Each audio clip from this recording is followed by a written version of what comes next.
All right, we are live. We're live. We are live. So, welcome to La Ligue podcast, the wrap up version for the 2021 season. How are we doing tonight? We're doing good. Inaugural pod season coming to an end. It almost feels like I don't know what I'm going to do with myself Right. on my Monday mornings from here on out, but I'm going to have to make do. Commish, it's good to see you.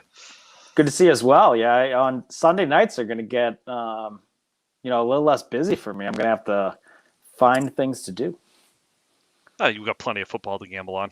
Oh yeah, absolutely. I assume I'll try to hop on some like fantasy football podcast that hopefully like Rory and Parolin are starting in their keeper league that I'm not even a part of, but I can just jump on and do the Rory do you on where you just pick and choose which team should be kicked out of the league, and then I'll just take on one of those teams, which apparently then would happen, like it happened here. So we'll see. We'll see. A lot of opportunity ahead of us here. Sounds good. Yeah. I'm excited, obviously, for football season. Considering Dirt Dog League, I'm 3-0, but no big deal. First place, whatever. High score 2 out of 3 weeks. I don't want to be like that guy right now, but this is what I have to hold on to with my 7th place finish in the league. Yeah, you gotta, you gotta move on. You probably should have moved on many months ago, but you didn't, and that's fine. But now you're leading the fantasy football league, and I'm excited for it. I'm sure Bowen will make some sort of trade or rule, which then just kicks you out of the Yes. playoffs, and then he gets into the playoffs somehow because that's happened before. That snake Scott Neville will get in. I'll just be like, how the fuck did that happen? It's just like what's happening here? Is this wasn't part of the playbook, but yeah. I'm excited. Like obviously, I think what's nice about fantasy football is it's honestly like a mental break for me, and probably for a lot of us that like grind through the fantasy baseball season. And you can just, it's relatively easy to manage a fantasy football team. There's only so many moves you make and so many weeks that you compete, and you kind of, you put in your lineup and you just kind of enjoy it all Sunday, and that's pretty nice. Yeah, it's like a. I don't know. I don't have like a drug comparison because it's not me. That's not my scene. But I could imagine it's like being an addict for 6 months and then just like hitting it real hard for one day. Like that's the separation between baseball to addict and just like going out and partying one night. That's football. Absolutely. Yeah. You gotta drink 6 months of lattes all in 16, 17 weeks there. So you gotta pay the piper. Yeah, exactly. Anyway, enough about football. Let's get into baseball, my friend. Let's wrap this thing up. Put a nice bow on it for 2021. Yeah. What a great season. Let's do it. And I have meant to congratulate you. I've recently heard that you had a retirement from being a commissioner of a league. So as a commissioner of this league, I am celebrating your retirement. I know how difficult being a commissioner can be. Yeah, 10 years of being commissioner in that other league. It really takes a toll. It takes a toll on a man, and I legitimately think I have lost years off my life being commissioner of that league. Yeah. So I'm excited just to become one of the commoners and just running my own team and not listening to the bitching that happens back and forth. I can go into it, but maybe if people are interested into understanding why I'm stepping down, feel free to hit me up on the side. Dramatic finals week that, frankly, I didn't want any part of anymore. And on Saturday, I was sent an email to the league, said, guys, it's been real. Figure out who is next. It's not me. So that's when I know a man breaks, when he sends an email mid-championship Saturday or Sunday saying, guys, I'm all set. I'm hitting my retirement. So kudos to your decade at the top there. Thanks, bud. I know it was not easy. Nope, it was not easy. And I give you all the credit in the world for dealing with the clowns in this league too. Yeah, I mean, including myself. It's not easy in this league, and I think that we have a pretty good 12 here, and there's other leagues that some of the 12 are not as great as the others. So that's all we'll say about that. So yep, we can move on. All right, let's wrap this up. So where do you want to start? Obviously, we were talking before the show, like we're gonna have the two owners in the championship join us a little bit later. So let's hold off on our championship recap until then. Where do you want to start?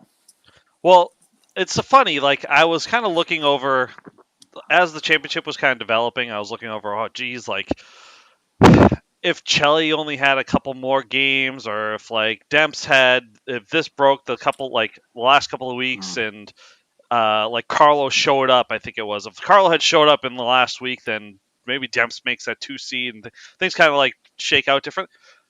Come to find out, I'm looking at the standings now, and maybe you can help me. It looks like you are number one, tied with Boland, but didn't Boland get the 1 seed? Like, what's going on here, Kamish? Let me help you with that because I, in fact, had to research it because I myself was, thrown for a loop when a few of the owners in the league said, "Hey, weird, you won the regular season, or at least the standings show that, but you certainly weren't the 1 seed at the start of the playoffs." And I said, "Well, that's bizarre, because that 1 seed would have came in handy. I would have matched up against Steve rather than Demps in the semis, and one of Steve and I would have made it to the finals because of that." And what happened was, interestingly enough, the July 21st Padres and Braves game that got suspended finished their game on September 24th. And according to, I'm sure this happens every now and then, but it's pretty rare.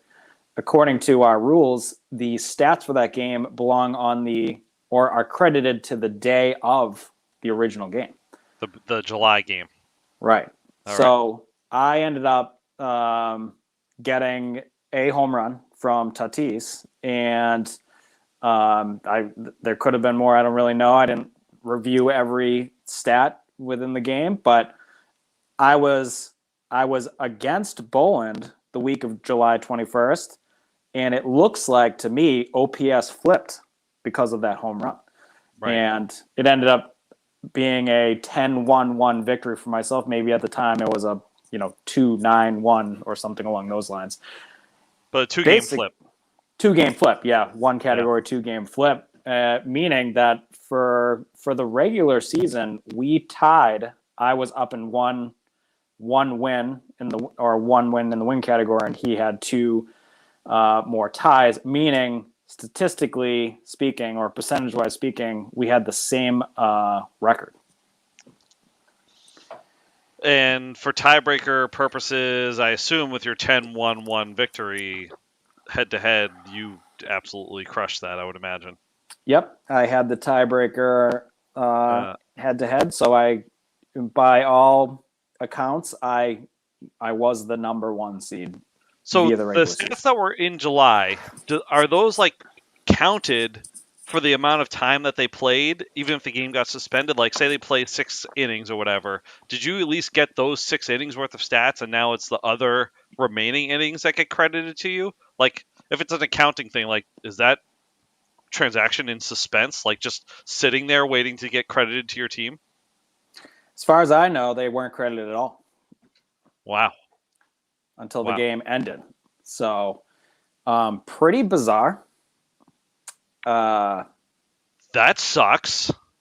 Yeah, it's not great. I mean, obviously, you can't unring a bell, and you can't go back in time. So you're telling me now that 2 consecutive championships have asterisks? Is that what you're telling? Is this the league asterisks? Is that what we're going to call this place? Like, what do we get going here, Kamish? I gotta say, I mean, it's pretty on brand for the 2021 season to have controversy boil all the way down to the final weekend of the year. And I'm not even talking about the controversy that took place in the semifinals with some interesting moves that took place. But I'm really talking about how a July game ended 2 months later, thus affecting the seeding, and could have would have parlayed a different team into the championship. Yes. Wow. I don't know what to say. But that's. I feel as a fan of the league, sitting from the outside looking in the playoff picture, I feel robbed that you weren't there. I mean, I will get into Steve. Steve, you just wait, my friend. When we talk about season grades, I will definitely get to you. Chelly, I think you missed an opportunity to make the finals here. That's all I'm saying. Yeah, I mean, I feel that way too. I know my team wasn't in great shape down the stretch. I felt like I put up a pretty good battle against Dempsey in the semis, despite the having missing, I think, something ridiculous like 5 of my top 6 arms, that I was riding during the regular season, and I think it could have been different. I think I could have been there. I think I could have scraped by. I would have got Bassett back. The Jag. The Jag. For the championship, and it could have been a different story. So I feel a bit robbed. I wasn't overly optimistic I would have won the championship, knowing that Boland and Dempsey, and really Steve, but all 3 of the 4 remaining teams were probably in much better shape than I was, in the playoffs. But I thought I had a fighting chance. Well, I mean, from a guy who raised a banner in 2020, that shortened season, with the abomination of 2020, I mean, kind of what goes around maybe comes around too. Like, I do feel bad for you, because I would have loved to see Boland versus Demps in the semifinals instead of the finals. Yeah. Watching them in the finals made me vomit in my mouth like every night watching that. Literally every day. Like woke up that day like, hey, another champ. Oh god, another day of this. Jesus Christ. Yeah. Yeah, it's unfortunate. I think. There's not much more to this. You lost over something about controversy in the semifinals. What did I miss? I must have missed this. Oh boy. I guess there was some timing around moves that was in question. And listen, I'm not going to walk you through every little detail or really every little word that was written in a biblical email that was sent to me while I was jumping on a pedal tavern in Nashville, Tennessee at 11 a.m. in the morning on Sunday. And I was asked to read the long email. And though you don't like to read long emails, it's like, that's the most ridiculous request I've ever got in my life. And we don't need to get into all that. But all I'll say is there was some the timing of moves seemed a little off to one owner, and it was thrown to the commissioner to make a quick ruling on it. And to be honest, I didn't make a quick ruling on it because I felt that it wasn't. You can't make a quick ruling on Sunday morning of a matchup for the to head into the championship. So I said, let it play out, and we'll see what happens. And then there was no controversy after that Sunday. Very good.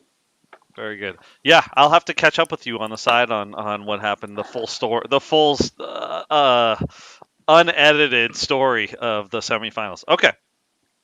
Do you want to pick up? Do you want to have the guys come on, or do you want to go through like season grades? I graded out every team of how they did in 2021.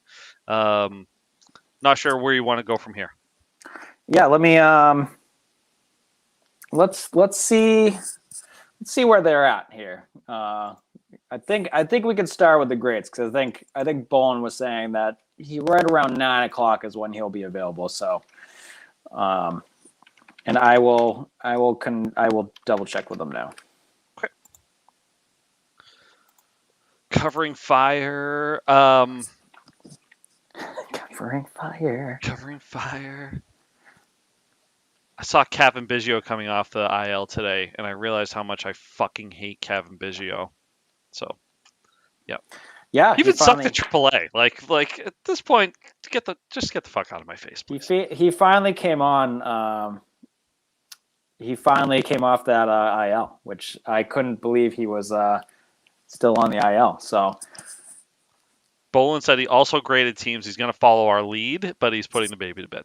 and Dem said he's here. So he just needs to join. I just forwarded the link to him, so we can get Demps on this. Maybe Demps can give us some very good insight into the the semifinals that took place. I had a feeling that he might have been involved in this. But okay. Actually, he wasn't. So that was oh my God! Oh, that's fantastic. All right, so I assume Bolin and Dumps are actually watching us. So I have just forwarded you guys the StreamYard link. So just feel free to join when you're ready, and then we'll get you on here. Yeah. So I guess we can wait to grade. Well, real quick. Yeah. Let's just talk quickly about the championship team. Obviously, Bolin won. He has Vlad and Shohei. Who do you have as the AL MVP?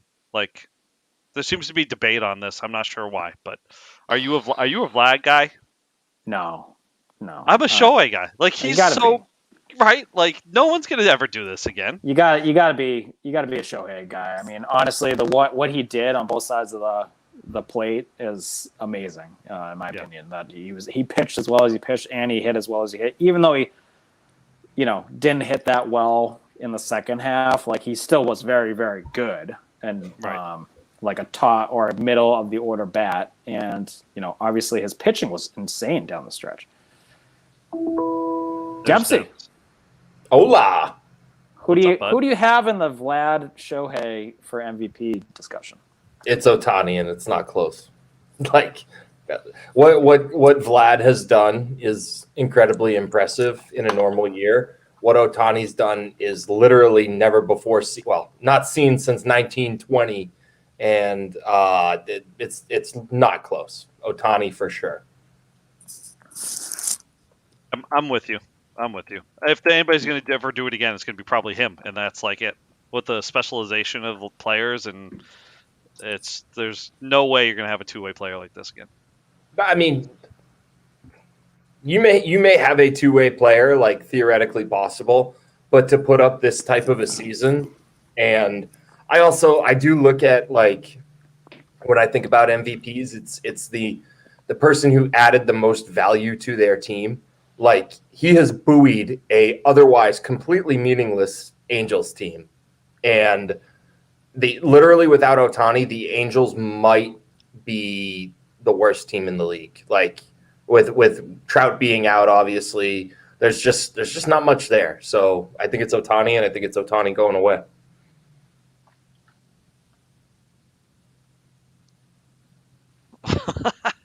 Parolin joining in here. That apparently I'm the Indianapolis Colts of this year. So hang the band.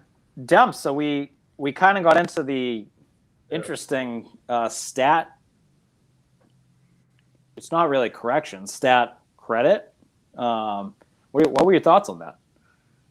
I mean, I think I may have been the first one to find it / dig into it.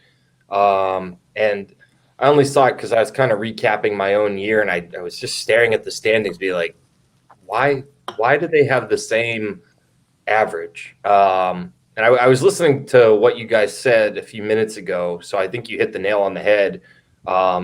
You probably, right? Well, you're right that we can't unring the bell, but having said that, I mean, I'm sure you would have rather faced Bolin in the finals, right, and had me and Bolin go head-to-head there. You would have rather played Steve in the semis, and that would have given you a much better shot, if not to win, at least cash as far as how we do prize money. Right. So I didn't see it until, yesterday morning or whenever we were chatting the other day. And, I mean, I think you got screwed. I think Steve may have gotten screwed a little bit because he ended up having to play. It's kind of the reverse of what you saw, or the other side of the table, right? Nobody wanted to play Boland. In retrospect, nobody should have wanted to play Boland in the semifinals. So theoretically, if you can avoid that and win your semifinal matchup, then you're in the spot that I ended up in, and at least walking away with $300. So it's pretty cool on one hand that Fantrax actually has the ability to go see stat corrections, and you can actually drill down into any player that was picked up at any point by any manager in your league. It shows all the stat corrections, but it sounds like you found the smoking gun that I couldn't find because I probably didn't go back far enough. But it's wild how that worked out. And I specifically remember Boland was 4 games ahead of me, and I think that you were 3 games ahead of me as far as what was listed when we started the playoffs. So when I looked at it the other day and you guys were both sitting at 4 ahead of me, I was like, did we really just miss this going into the playoffs? And we gave Boland the 1 seed because of alphabetical order. And the more I thought about it, like, there's no way with the amount of time that we put into this collectively that one of us idiots didn't catch it. So yeah, crazy.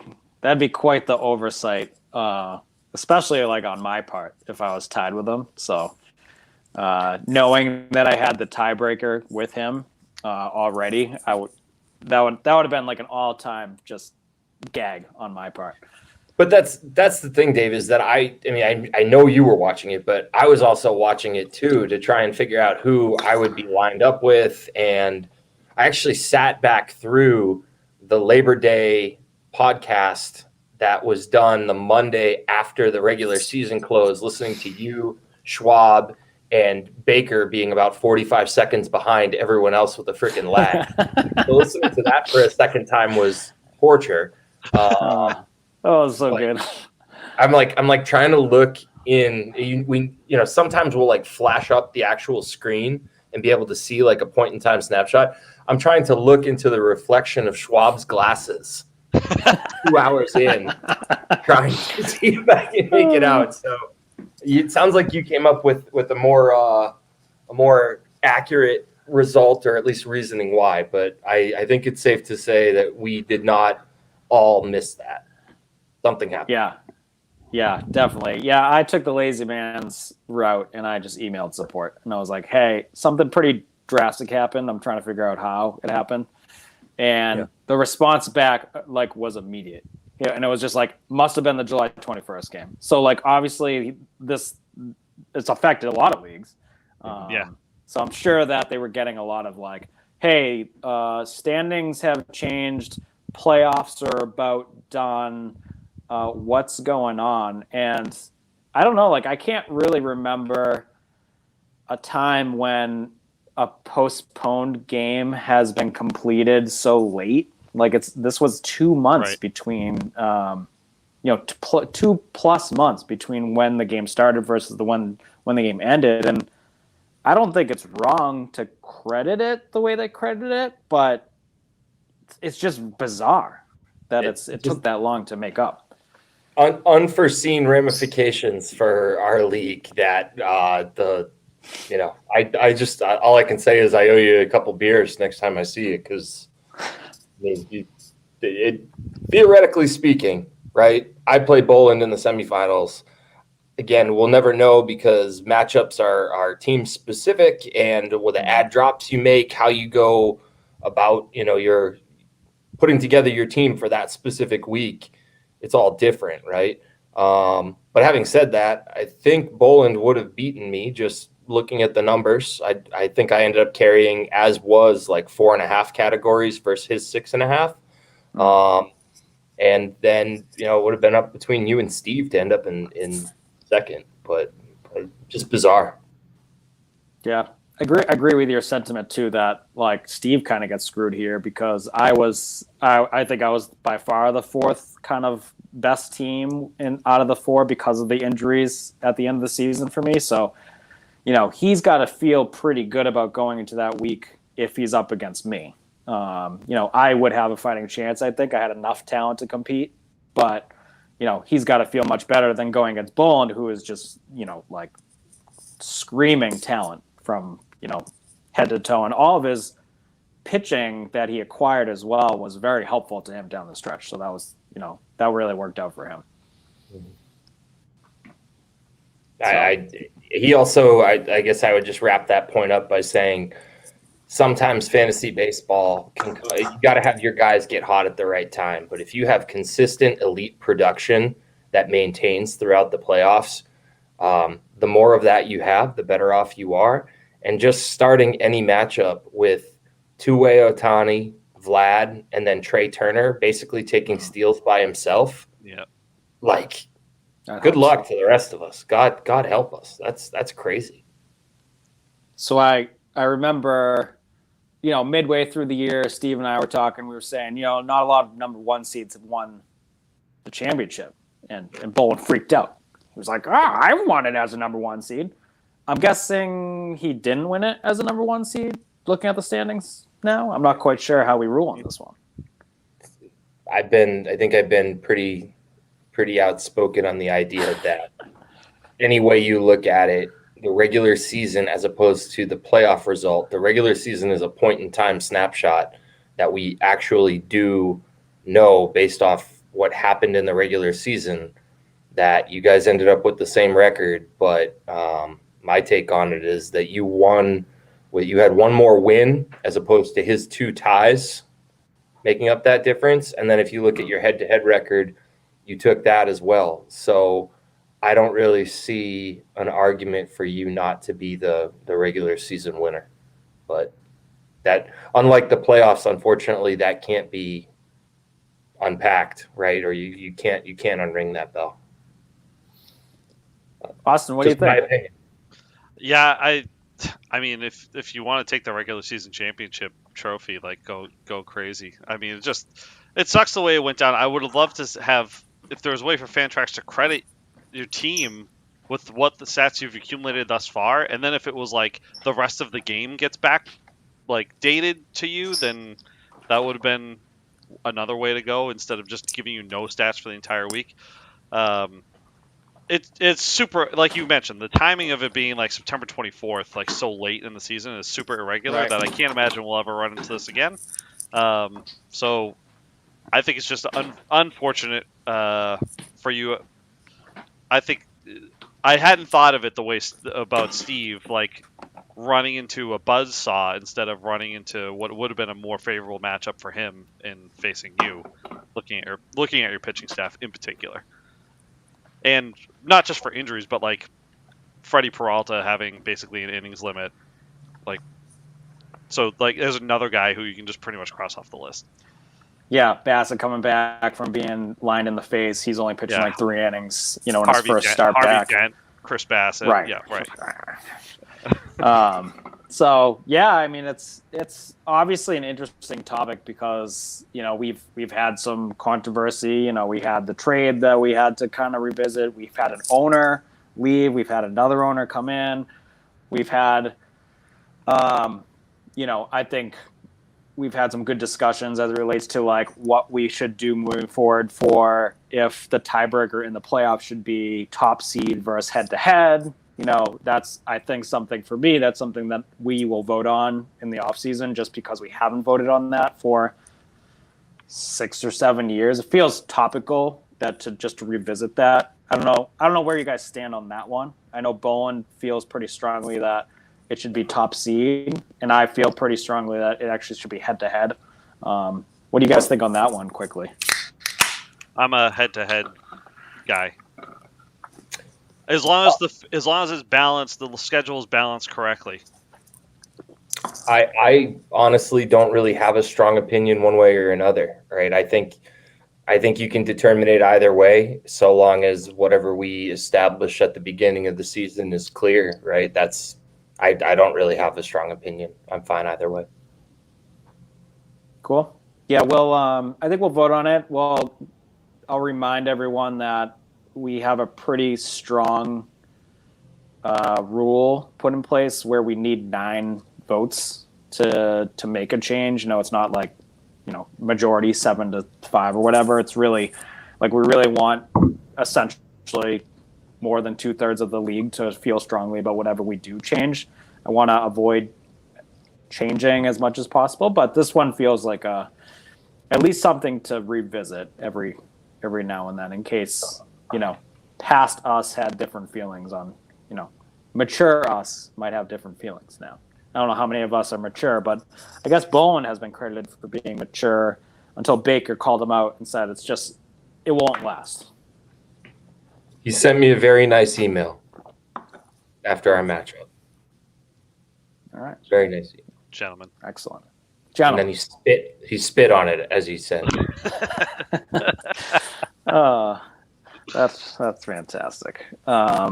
Yeah, I'm trying to think if there's anything else that I can call out as to what we may vote for. I don't think anything's jumping out to me. I will take the opportunity to say I'm going to send out the annual Google form where people could just submit their feedback, toss out there what they like, what they didn't like. Sometimes we get some good ideas from that, but I just like to do that because A, I can't remember anything, and B, it's just all kind of together in one place, which is nice, and it makes everyone feel like I'm listening to them, even though I'm probably not. And B, I need to collect money from people too, because I have not been doing that this year, so I have to start doing that this week. So I'll probably send an email tomorrow for both the Redraft League and La League, and I think the only person who paid me cash is you, Demps, so I feel pretty good about, if it's not on my Venmo or PayPal, then you haven't paid me. So, but people can correct me if I'm wrong about that in case they did pay me cash. We did a switcheroo on Venmo where right. I paid That's you right. for this and you paid me for On Deck. That's right. Yeah, the 25. Yeah, that's good. Yep. Yeah, I'm good with that. Very good. Hey, just a quick question. Are we I probably need at least another week to even reopen Fantrax, but are we theoretically in a period where off-season trades can begin, or at least trade discussions? I had somebody reach out to me. I said I don't have this in my body at this point. My God, reaching out to you a couple of days after you don't win the championship. My corpse isn't even cold yet. Cold. No. Still very warm. I'm coming to you guys live from a fucking Marriott, and it's, my corpse is not cold. You had to quarantine your brain from all the activity from championship week. That's good stuff. Yeah, we are in a period where, we don't restrict.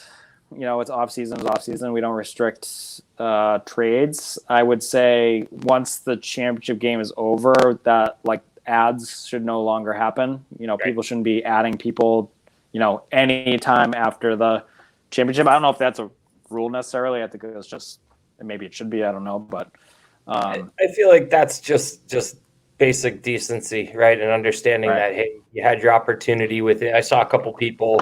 I had to drop Willie Adames in the playoffs, and Steve wisely picked him up. So credit to Steve. But I feel like outside of your ads, we're no longer in a active season, right? So it's basically winter meetings as we choose to poke at that. Yeah, and I don't really care enough if one of your guys ended up coming off the IL and is on your IL, whatever. I don't care for people to be clean your roster so you're at 25 instead of 26. I'll never look at the rosters again, pretty much. So besides when I put together the off-season rosters, so that's about it. But yeah, people can feel free to go ahead and trade. God bless you if you're thinking about baseball right now, because this for me is definitely a mental break. I was talking to Austin earlier, that it's just, football. I like football a lot, and I definitely have a couple teams, and one of them is a dynasty team with some college players, so I'm invested for sure. But it's definitely not the grind that baseball is. I'm fully on board with what Parolin said months ago, in that I'm quickly losing interest in fantasy sports that don't have a dynasty context to them. My football redraft leagues that are I'm slowly losing interest. But yeah, that's neither here nor there. Yeah, it's interesting because it's I don't know. I play in Stark's league that Kevin and Steve and a bunch of us are in, and it's it's definitely like it's a very slow process if you are rebuilding, because in Stark's league, it's a legitimate dynasty league where we keep every single player. And if you blow it up, like I've blown it up, Steve's blown up his team, and you have 4 rounds every year, 4 draft rounds every year, where you can draft so many Devy players that are college players or rookies, that it's not easy to turn around your team if you do blow it up and you try to acquire like picks and assets for years to come, because there's if you're drafting college players, you're probably drafting them 1 to 2 to even 3 years out before they even get drafted. So it's pretty cool to turn on a Ohio State game and see Trevion Henderson like blowing the doors off, and then you're like, oh god, he's not eligible until 2024. It's like Jesus Christ. But that's one of my picks, so like it's cool to kind of see it, but it takes so long to like build back your core if you do blow it up. Like me and Steve legitimately traded everybody with a heartbeat, and we're like, let's just blow it up. Let's make sure we get the first pick overall for the next couple of years, and then build back that way. And we're the only 2 people who have done that so far in this league, and we'll see if that turns into us being competitors. But it's definitely like, it's weird, to your point, Dempsey, like you have so much more invested, which is cool, but it's also much different from fantasy baseball, where like if you were a losing team, you would have this farm system. Like take Schwab, for example. Like he's been a losing team for years, but he has this farm system that looks very legitimate, that in 2023 he could blow the doors off the whole league with the guys that he's going to have coming up. That should be top talented guys that translate to pretty productive players. That football's a little different. You only have so many skill positions to play. Right. So, where do we go next? Want to go to grades? Do we talk about the championship, or do we talk about the grades? Let's see. Bolin said 22 minutes ago he's trying to get his baby to sleep. So, I don't know. Demps, you want to cover? You want to start the championship without Bolin? You want Bolin here for it? We can talk about the championship from my perspective, because I didn't do grades, right? I'll certainly have opinions on things, but it sounds like you guys have more of a plan on that. So maybe we talk a little bit about my experience with the championship, and then that may line up theoretically with Boland joining, and he can come give the opposing view, if that makes sense. Let's do that. And I did not prep any grades, so let's be honest here. Austin's way more prepped than I am. Yeah. No, so it was interesting in that I've built my team in a way that I think pitching was my strength throughout the season, right? And that did not end up being the case in the final week, right? We talk about with fantasy baseball, especially our head-to-head categories set up, got to get into the playoffs, and then it starts anew, right? You really need your team to, if not catch fire, maintain that elite production throughout. And there were some warning signs coming along the way for me, but like I knew coming out of the gate against Bolden's team, I was like, all right, great. I got two guys with good matchups. I think I had Robbie Ray and Tristan McKenzie on that first Monday. And I was like, I'm going to be in the driver's seat here, and then able to use my ads in a really creative way. Going to kind of punt steals throughout. Like my team, just with Jazz gone, my team wasn't set up for steals. And I was like, if I can come out with, solid ratios and maybe 2 quality starts in a win or something like that, I'm going to be in decent spot. That is not what happened. Ray got his doors blown off. McKenzie got both his doors blown off.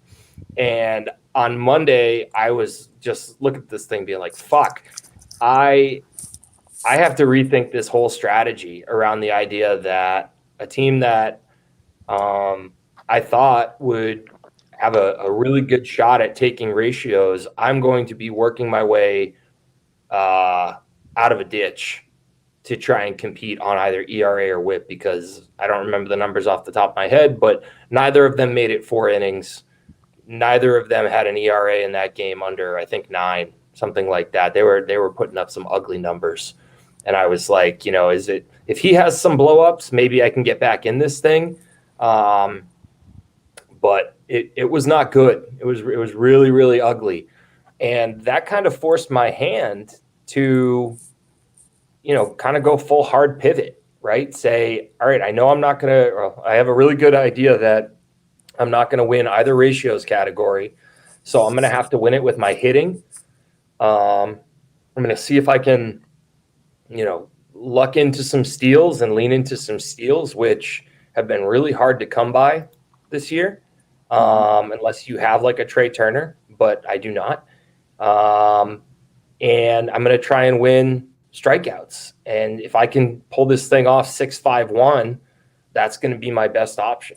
Lo and behold, my hitting was excellent, except for that fat lard Alejandro Kirk, who I was so mad at myself because there was an opportunity toward the end of the regular season for me to fill in the catcher spot that I'm good sometimes not having a catcher, but Yasmani Grandal was coming off the IR, and I was like, maybe I'll wait to see if he's actually like fully back one game. And like 10 minutes later, Bolin picked him up, and I knew I had missed an opportunity, kind of that whole Belichick thing. Like for Belichick, you want to let a player walk a year early versus a year late.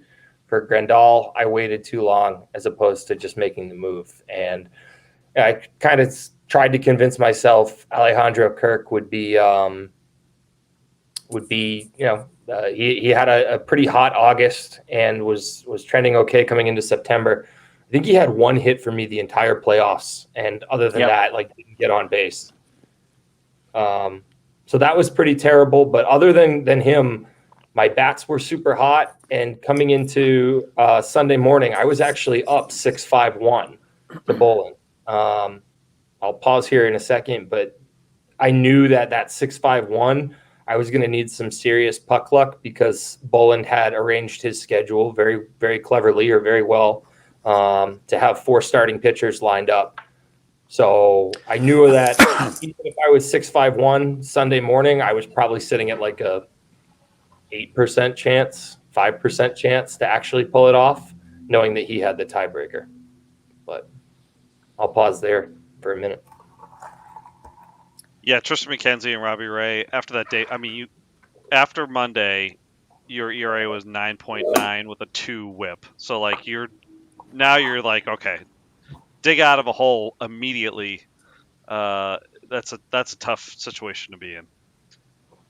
Especially, it didn't look like you have too many guys going 2 starts aside from them. There's nobody doing like a Tuesday Sunday rotation. So it was just Tristan McKenzie. Yeah. Tristan McKenzie had the next Sunday game, and there was also, I kind of leaned into this as part of my strategy, right? With, you guys saw in the year that I kept Severino on my IR, and I had Clevenger for a while, but some of those chickens kind of came home to roost on me in the playoffs, in that I had Severino inexplicably get started or get pulled off the IR by the Yankees. So I had to roster him, and Adames came back, and I had to get rid of him. And who else was Shane Bieber, right? Yep. Even though it actually worked out kind of okay because I wasn't really in it for the ratios. I was just like, you know what? I got an arm, and even if Bieber comes in and gets 1 strikeout and puts up 8 earned runs, I don't really care. But I had to be – I went back and forth of who am I going to drop in order to facilitate this, right? And there were about 15 times that I had my finger hovering over Alejandro Kirk as my drop, but you only get 3 moves in each playoff matchup. And I had already used 1 on the beginning of the week with Hayes, because I needed an outfielder to fill in where I think Devers had two off games or two off days final week.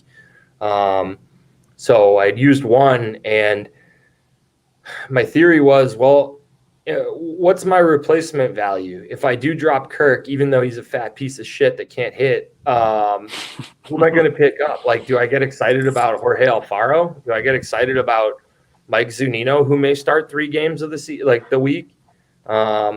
So no real regrets on that one, but just, once it became clear that Boland was going to put up 14 save holds in a week, which has to be a record. Ridiculous. Absolutely ridiculous. It didn't start out like that on the week. I think he was up like two when I was looking at the Robbie Ray and McKenzie dumpster fires. I think he had 2 save holds at the end of that night, and I was like, I can still compete here. Nope. That didn't happen. So he had 7 from 2 St. Louis Cardinals pitchers. I mean, shout out them going 15 straight it was. But the opportunities are going to come when you roll off a winning streak like that. But Jesus, I mean, that 7 would have been plenty. Against most teams, not just your team, but 7's good for a week. Yep. And he got that from 2 guys. Yep. 14, I believe, was the final total there. Yep. So 14, yeah.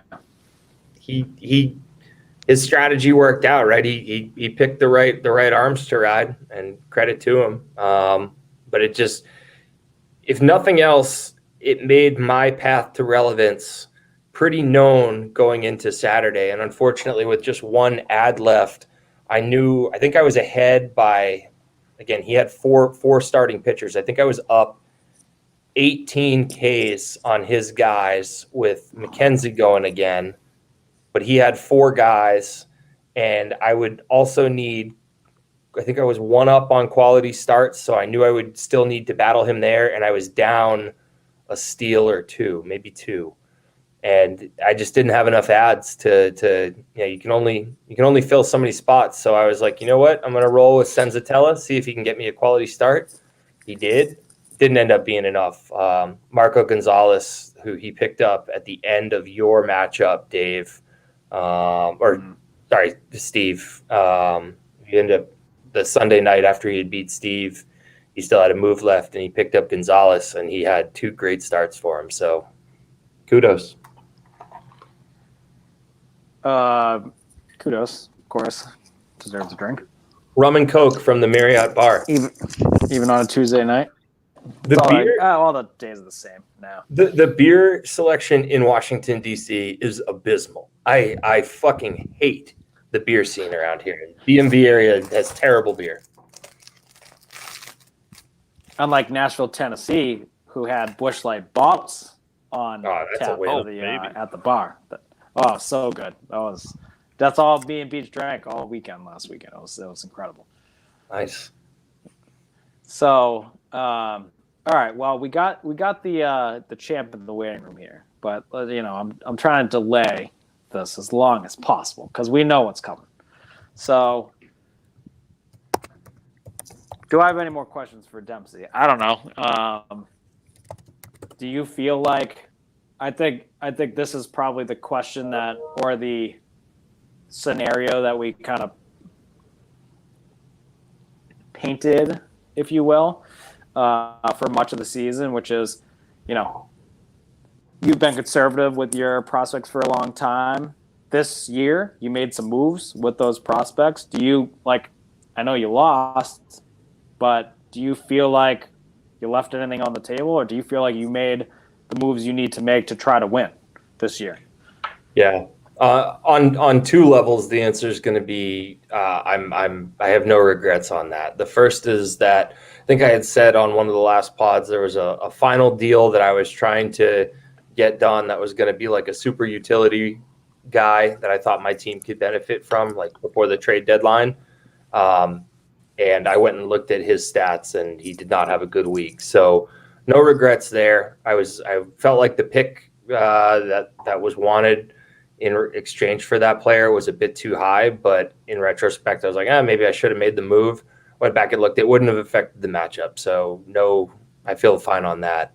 As far as moving big prospects, It's kind of easier to feel better about your decisions when a lot of my studs had not studs, but again, just coming back to the idea that my team was built pretty heavily around having better pitching than most others.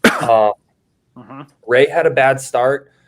McKenzie, I didn't expect the world from McKenzie, but he had been on such a roll. I was like, yeah, this could still be good. He had 2 bad ones. Scherzer got lit up, I'm pretty sure. I know Kershaw did. Kershaw did, yeah. Like if I move, I don't see the elite player that I could have traded for that would have moved the needle within this matchup, right? Like if I agree with that. If there was a big thing, I think at the first week of our playoffs, like Adalberto Mondesi had come back and he had like 6 or 7 steals on the week, right? And everybody was like, oh, I can't believe, like, Mondesi does it again. He's going to win leagues. And then I looked up his stats, too, for this past week, and I think he hit 150 with no steals. So he did, yep. I really don't have the regret over not moving a player because I still don't feel like there was yet another elite deal to be made, right? If Boland wasn't already in the playoffs, right? So the scenario already doesn't make sense. But say Boland was in a position where he wanted to sell. If I could have moved players to go get Trey Turner, that would have been a game changer. But I didn't see a move like that. So my answer across the board is no. I'm perfectly fine with how it played out. I'm disappointed, but at the same point, like we're good. We're good. Yeah, that's how I didn't see it as you like mismanaged it. I saw it as just the chips didn't fall your way. Like you managed it the way you should have. Like there's nothing else you could have necessarily done. Like Nathan Eovaldi getting lit the fuck up. Like there's nothing you can do about that. Nope. The only good news about the Eovaldi thing is that at that point I was already so fucked in ratios. Yeah. That I was just like, keep him in the game. Let him throw until 1 a.m. for all I care. We could be in the 5th inning and maybe he'll rack up 10 strikeouts. Like 0 Ks. Like, yeah. It's such a brutal yet freeing feeling when you don't have to worry about ratios. Like ratios be damned. I'm just gonna throw out guys that I think can pump strikes and get guys out and. It's not an envious position to be in, but at the same point, I was like, fuck it, let's roll. Deps, you just described my entire league season where I was out in ratios every week. I was like 12th in ERA and 11th in WHIP overall for the whole season. So, yeah, that's how I felt all year.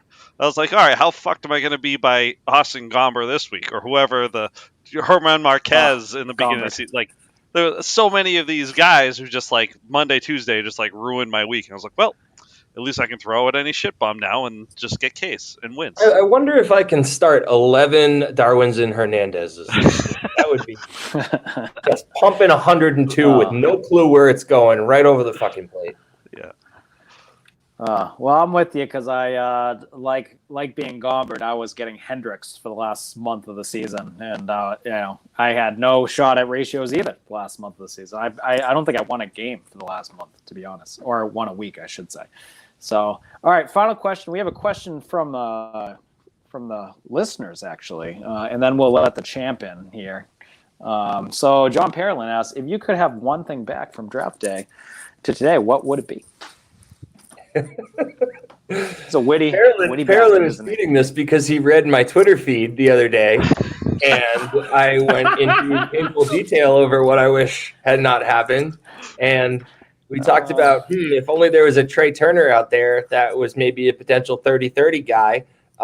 Might have been Cedric Mullins being on my team from April 18th to April 21st. I sure wish I still had him because we might be having a very different discussion, right? If that is part of the, I think I at least where I came to on the Twitter thing is, if you just transplant his stats onto my team instead of the lowest common denominator from, a hitter, we'll say the CJ Crons or the Austin Hayeses, whoever I was streaming at that time, right? I probably win a couple more matchups, and I probably finish at least 4 games higher to put myself in first, right? I think that's a fair thing to jump to theoretically. But you get the itchy finger and you get the chance to go add CJ Cron out in Colorado. What are you going to do? It's not like I could have used an outfielder in the first half of the season when, Trout and Eloy and Robert were down. I mean, Harper for some time as well. Harper was out for a little Harper. bit. Yep. Yeah. Mm-hmm. Yeah. Thanks, John. Well, I love Parolin, the executive producer. Just like he's the best. All right, I guess it's time. Let's let him in. Let's let him hang his nutsack. Time for Bolin to cook. Mr. Champ. What is up? Mr. Champ. How you doing? I'm good. My balls are blue. I've been sitting in the waiting room for fucking 15 minutes. I had to leave you in there. I was like, I can't do that. I can't face this yet. I need 10 minutes here. No, man, it is the championship I've wanted the most probably in any fantasy league I've ever been in. I think my actions show I was pretty desperate for it. And it came through. And it's weird and depressing because there's really no one to celebrate it with except for yourself. Even my wife is like, cool. But you know what? Fuck it. I did it for myself. I put in a lot of hard work, and it paid off. And 2 and 3 years. Many people are saying that last year was not canon, so it's really 2 in a row. So, I'm just kidding. I had to throw that in there, Dave. It's always, in the most competitive, this is probably the most competitive the league's ever been. And to win in that season is, an extra feather in my cap, I guess. Congrats, Bolin. Yeah. Hey, guys, great year, great pod. Hey, I'm glad we can do this. We'll see you later, okay? Eli Manning just... Oh, man. But yeah. I mean, congrats. I will second that. Congrats. I mean, that's no small feat to be the champion in a year like this year, where I think for the last couple of years it's been very competitive and it's seemingly continued. Steve said it a lot. Like once we threw Austin back in the mix, it just got, exponentially more competitive, despite his tier 4 team. So it's tier 4. It's been very impressive. 2 out of 3 years, very impressive. But yeah, I think Demps hit on the championship, pretty well. I would never have expected Robbie Ray and the run that McKenzie's been on to open up with me basically saying I can pitch everyone without a concern. That felt good because going into the week, I had half a mind to just throw my bullpen and choose my starters and attack ratios, get save holds, and then hopefully my offense would take care of it. But if you told me that I was going to win, did I go 6-0 in pitching? Yep. If I was going to go 6-0 in pitching, 2-4 I would have on thought I offense. would win 11-1 or something like that. You know what I mean? It's I'm flattered by the 8-4 victory. It's 8-4, but that was a very tight matchup where I thought that I was not going to win. I thought Demps was going to win, probably on Saturday and even Sunday. I kind of needed the pitching to come through, but I thought I had a pretty decent path to victory on Sunday. But on Saturday, I was very nervous that it was going to be Demps. So it was tight, very tight. It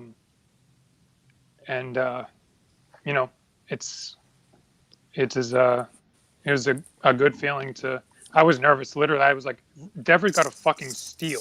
And I'm like, are you got, like, I was, at that point, I was like, I'm not even going to celebrate, because if he flips those two categories and Severino comes in and strikes out the side, I'm going to fucking kill myself. So Steve texted me and he was like, if we can get this Red Sox game to go into extra innings, Devers steals another base, which he has like 2 on the season. He scores 2 more runs. So I'm thinking to myself, okay, so he has to get on base twice. He has to score both times, and he needs a steal in the way. And by the way, we're going to bring Severino in for a win. Oh, no, I didn't need a win. I needed him to strike out the side because you were up on me by 2 feet. I'm like, right. Now we're in La La Land. This is ridiculous. It was, but at the same time, I was terrified. You know, You're gaming it out in your head. You're like, yes, this could definitely up. I don't want to, I'm not going to celebrate early. Steve texted me like, congrats. And I'm like, it's not over. Like, yeah, it looks like it's, I'm in good shape, but I figured they wouldn't pitch Severino 2 days in a row at this point, but I didn't have that confirmed anywhere. So I don't know. As I said to Demps, his team is so good, and it's you should be proud of your team, and you had a great season in a lot of adversity. So, I know you're happy with your season. You should be. Thanks. No, I appreciate that. One thing that you were just talking about, staring down the barrel on the Monday, right, of starting against Ray and McKenzie, who had been on that roll. The matchups were so freaking favorable too. I had Ray against Baltimore, I think, who, they can hit the ball, but they also strike out a shit ton. And then McKenzie was up against the Royals, if I remember correctly.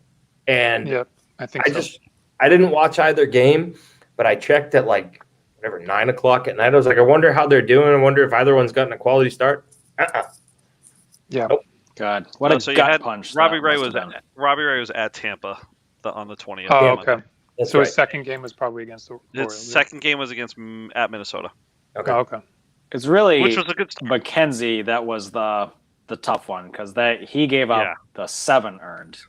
Yes. Over 4 in the third, did. whereas It's funny because Robbie we talked Ray about 3 earned, but still not good. We talked about in the pod with Parolin Mm-hmm. how I was like, McKenzie could be off your team in a week. If he put together this week a month ago, he might have been off your team, because It probably would have been, right? You're he's back to his old fucking ways again. He's so inconsistent. I can't deal with that. But he waited until the finals, the absolute worst time to do it. That's what we get for variance, right? I wouldn't change this league personally to a true roto format. I would never vouch for that. I think you lose people along the way. This is just part of the game. Just like, it's akin in some ways to a team that marches through the regular season in football and they get to the Super Bowl and they shit themselves, right? It just happens. It's part of that small set of variance in order to determine a winner, and I wouldn't change that at all. How shocked were you, Demps, that Scherzer got lit up after the run that he had been on, even though it's at Colorado, but it's Colorado. So again, I was already so the real shell shocking for me was opening my app on Monday and seeing the 2 games that I thought were going to give me 2 quality starts and maybe 1 win with really good Ks and a fast out of the gate. Seeing the opposite of that was my shocking moment. So at that point, I think I was just kind of like, figures for the way that this is going. Yeah. And I don't remember how many Ks Scherzer had in that game. I don't think it was anything crazy to write home about. Maybe 5, 6. But I just thought that was a win and a quality start in the bank. So when neither of those happened, I was like, oh shit, this is gonna turn. This is turning in the wrong direction for him. So what it really was, most of the week, he got hit, but my hitting did not really show up. I hit well, but I didn't put up power numbers. We both put up really good averages and really good OPS, and I think our runs were decent. But I didn't put up power numbers, and we were very close to each other in most categories, and I was holding an advantage in pitching. So I was like, okay, I feel okay because his pitching shit the bed ratio wise, right? So I was like, I feel pretty good. And it was the first offense who blinks. That's the advantage, right? And Friday, my offense hit like 100 with like no counting stats, like hardly anything. And it was like that day I was like, what the fuck? Like, what am I going to do? Like, this is brutal. How am I going to come back from this? Because, like, yeah, I probably have ratios and save holds and probably wins, but like K's is very up in the air. Quality starts is up in the air. And like, he might skunk me on hitting, or maybe I'll get steals, or maybe we'll even tie at steals because I had a 1 steal lead. And I'm like, my path just got super narrow that day.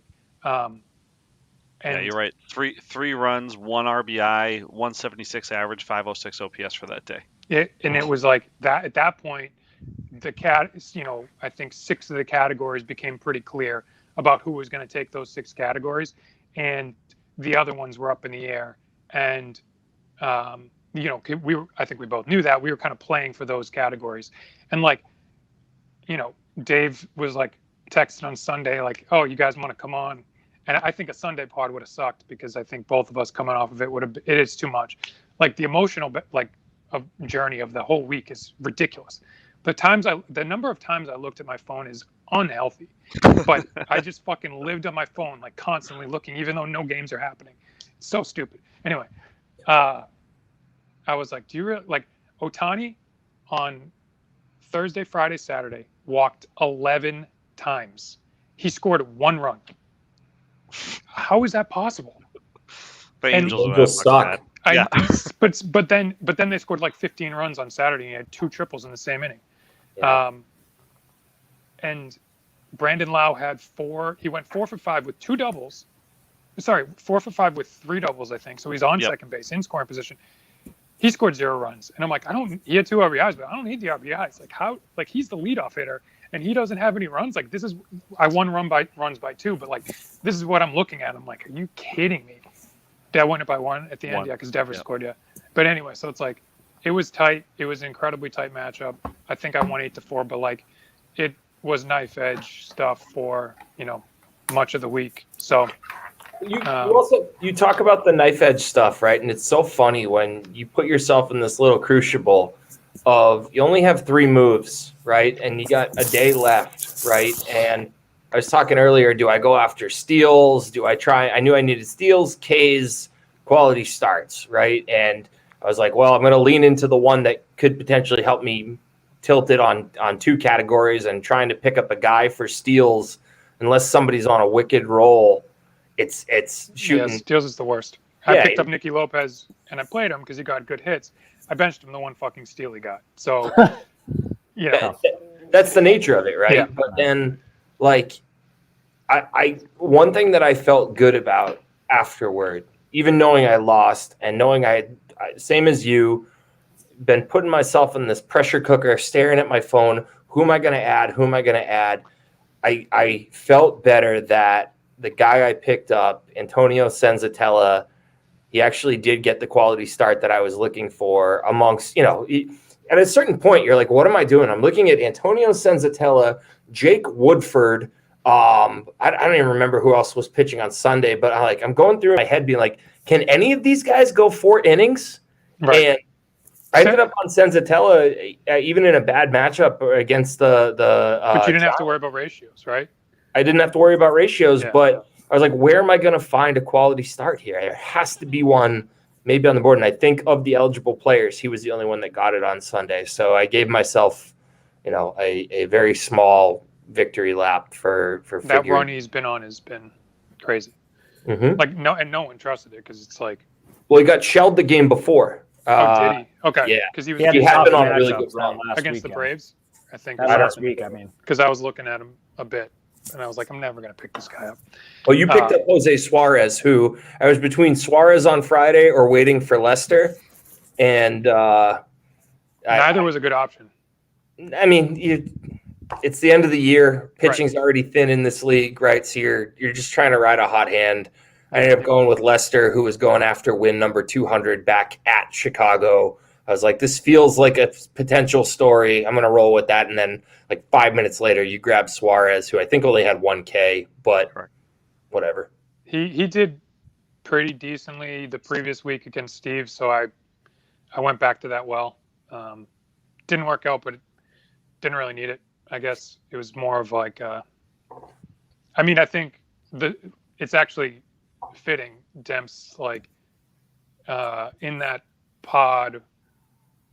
I think it was broadcast or not off air, but you were like, I think Bolin's going to win. It's Ohtani's year, and on Sundays, both those matchups, Ohtani came through with 10 Ks, like 7 or 8 innings. Outstanding pitching performance from a guy who had 45 home runs this year. As Steve said, in the year where everyone and their mother is dealing with innings limits and workload limits, the one guy who they let, who 3 weeks ago we thought his season might be over and we're going to Joe Madden's just like, go pitch 120 pitches. Who cares? It's like, he's a madman. Tip the hat. That's all you can do. Tip the cap. So yeah, I think just before we get into the rest of it, I also just want to say, shout out to Dave to be the commissioner. Like you guys were talking about it before. I rode Dave really hard. That was me about those moves. And I really wanted to win. I thought, let's just put it, I don't want to get into it. We could, I don't mind getting into it, but I think it's boring. I think a couple of rules need to be better clarified. Some small details. That's pretty much it. But like Dave, you put together, you built the culture of this league that is so competitive and so fun to be a part of. And you deserve such credit for that. So kudos to you for commissioner. Sorry for being a dick along the way, but you made me do it by building a league that I really wanted to win. So it's really your fault if you think about it. That was the most Dolan backhanded compliment. This is all your fault I've ever heard. Oh my God. That's fantastic. Can't even be mad about that. I guess I thank you for the compliment. It's true. This is a very competitive league, and I guess we lose our minds sometimes because it's so competitive. Don't we, Boland? So the semifinals worked out the way it worked out, and I think that was it's fine the way it worked out. And yeah, I will say as a general statement, I'm very happy with how we run the league. I think it's a really good league with a lot of really invested owners, and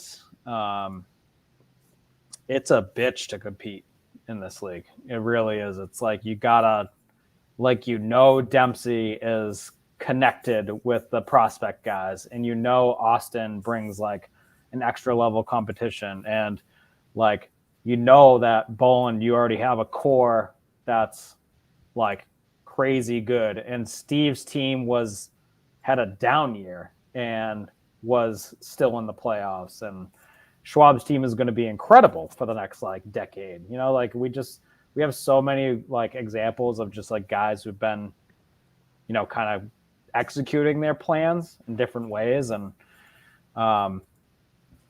quite frankly, it makes me nervous about the way I run my team from year to year, but I just don't care enough. I'm too much of a psycho to I'll just be all right, I'm moving on to the next year, and that's flip the page and here we go. But I don't have a plan like Demps does, or Schwab does, or even Austin does. I don't do it that way, and I don't think that puts me in a position for long-term success. But it's basically just challenging myself every year again, and it's a pretty tough challenge nowadays versus a couple of years ago. So with that said, I have a question from the panel. It looks like it's for you, Boland.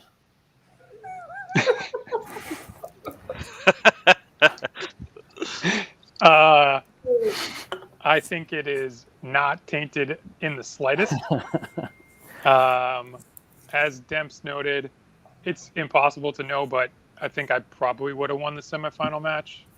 And then the way my pitching performed, I think I probably would have taken the finals against anyone. It's impossible to know, but what my final numbers were in pitching was outstanding. Could your pitching have lined up any better from a schedule perspective? Absolutely not. It could not have. I had all my matchups were so good.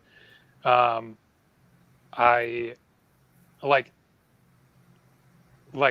they came on kind of tilted towards like the end of the week, which always helps because you have so much more leeway to adjust to how the matchup's going. And your pitching, you had like 4 guys go on Sunday. So like you didn't get double start like the previous Sunday. Sorry. Oh, yeah. So you didn't have the 2 start weeks on a bunch of your guys because you kind of wasted it in a sense, like against Schwab. Like you kind of wasted a 2 start week. I think you probably had many 2 start weeks again the following week, and then that was it, right? So like it did certainly align for me, in a very good way. So you can't really, it takes a lot of luck to win these. There's a lot of variance week to week, and and a lot of luck week to week. So no tainting. I mean, that was ridiculous. Like I saw it too. I was like, what the hell? Why am I in second place all of a sudden? And then I'd look the next day and I'd be in first. I'd be like, what the fuck? You can't decide if I'm first or second. Like, and I saw that makeup game because I didn't know if Demps would get double step. Like if Demps might get an extra like a couple of at bats from Freeman or something, which I didn't want to happen because we were so tight on runs and stuff. Right. So I noticed that game, but I didn't know I had no idea that was what it's about because I went scrolling. There's a Twitter account of like MLB rule like stat changes. So I went scrolling through that. I was like, nothing happened over the last like couple weeks. So it couldn't have been a stat change. So I didn't understand what was happening, but I obviously you guys figured it out. To that point, maybe this is fair to call out that maybe we're not done here in that Fantrax on their league page for us says, congratulations, Jumbo Dog and the gang. You are the league champion. But underneath it says, pending finalization of season stats on Sunday, October 3rd at 11 p.m. Eastern. We got another week of sweat for you. Guys will wait. See if all of these categories, all these Ks and ERAs, maybe you'll get like 7 earned runs taken away because of error. Who knows? Maybe they'll change an error and there was 2 outs and then McKenzie's runs were all scored with 2 outs in the 3rd inning or something like that. I can speak from experience that apparently scoring changes could make a drastic change in the league. So, you never know. It is so I'm actually curious, like we obviously tied, but like you had 1 more win and 1 more loss. Mm-hmm. So if you just divide wins by losses, my percentage is higher because you went 500 in those extra 2 games. Yep. I'm with you, Bolin. Right? My win percentage is 647 or something. Dave's is also 647, but in those 2 games, 1 and 1, he had a 500 win percentage. So my percentage is like slightly higher. Right? That's how I would interpret it. It's not my question of determining right now, but like in the future, if this ever happened, would that go to a tiebreaker or would we have this percentage point difference? It would go to a tiebreaker. Because we have the same winning percentage. Because there would be 0 games back, and that's why. Right. Yeah. Because the winning percentage is like technically different. I guess that's the point. Right. The way I see it, if it's 0 games back, then it's a tie. I'm just curious. Yeah. I think we would default to the tiebreakers in that case. I'm not a mathematician, Not a big math guy. I mean, I'm actually a For your huge job. North guy. Yeah, but, right. But just for my job, Professionally. it's for 40 hours a week, not for anything else. 30, maybe 32 hours a week. So, it's a shame I'm on my work laptop at the moment.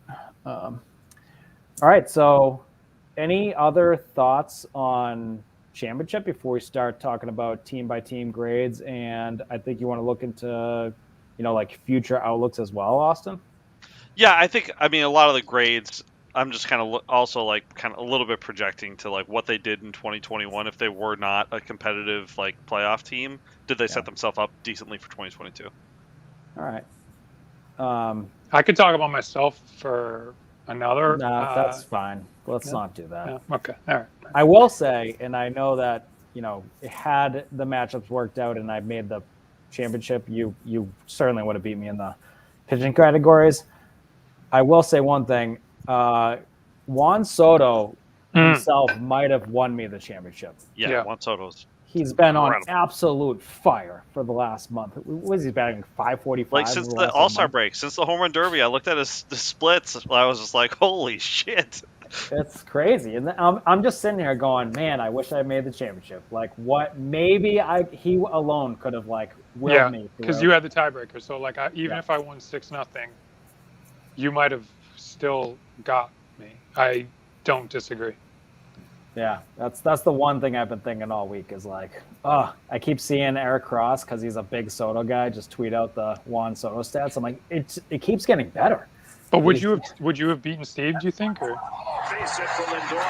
I don't really know, to be honest. I haven't really looked back at it, and it's not worth reliving.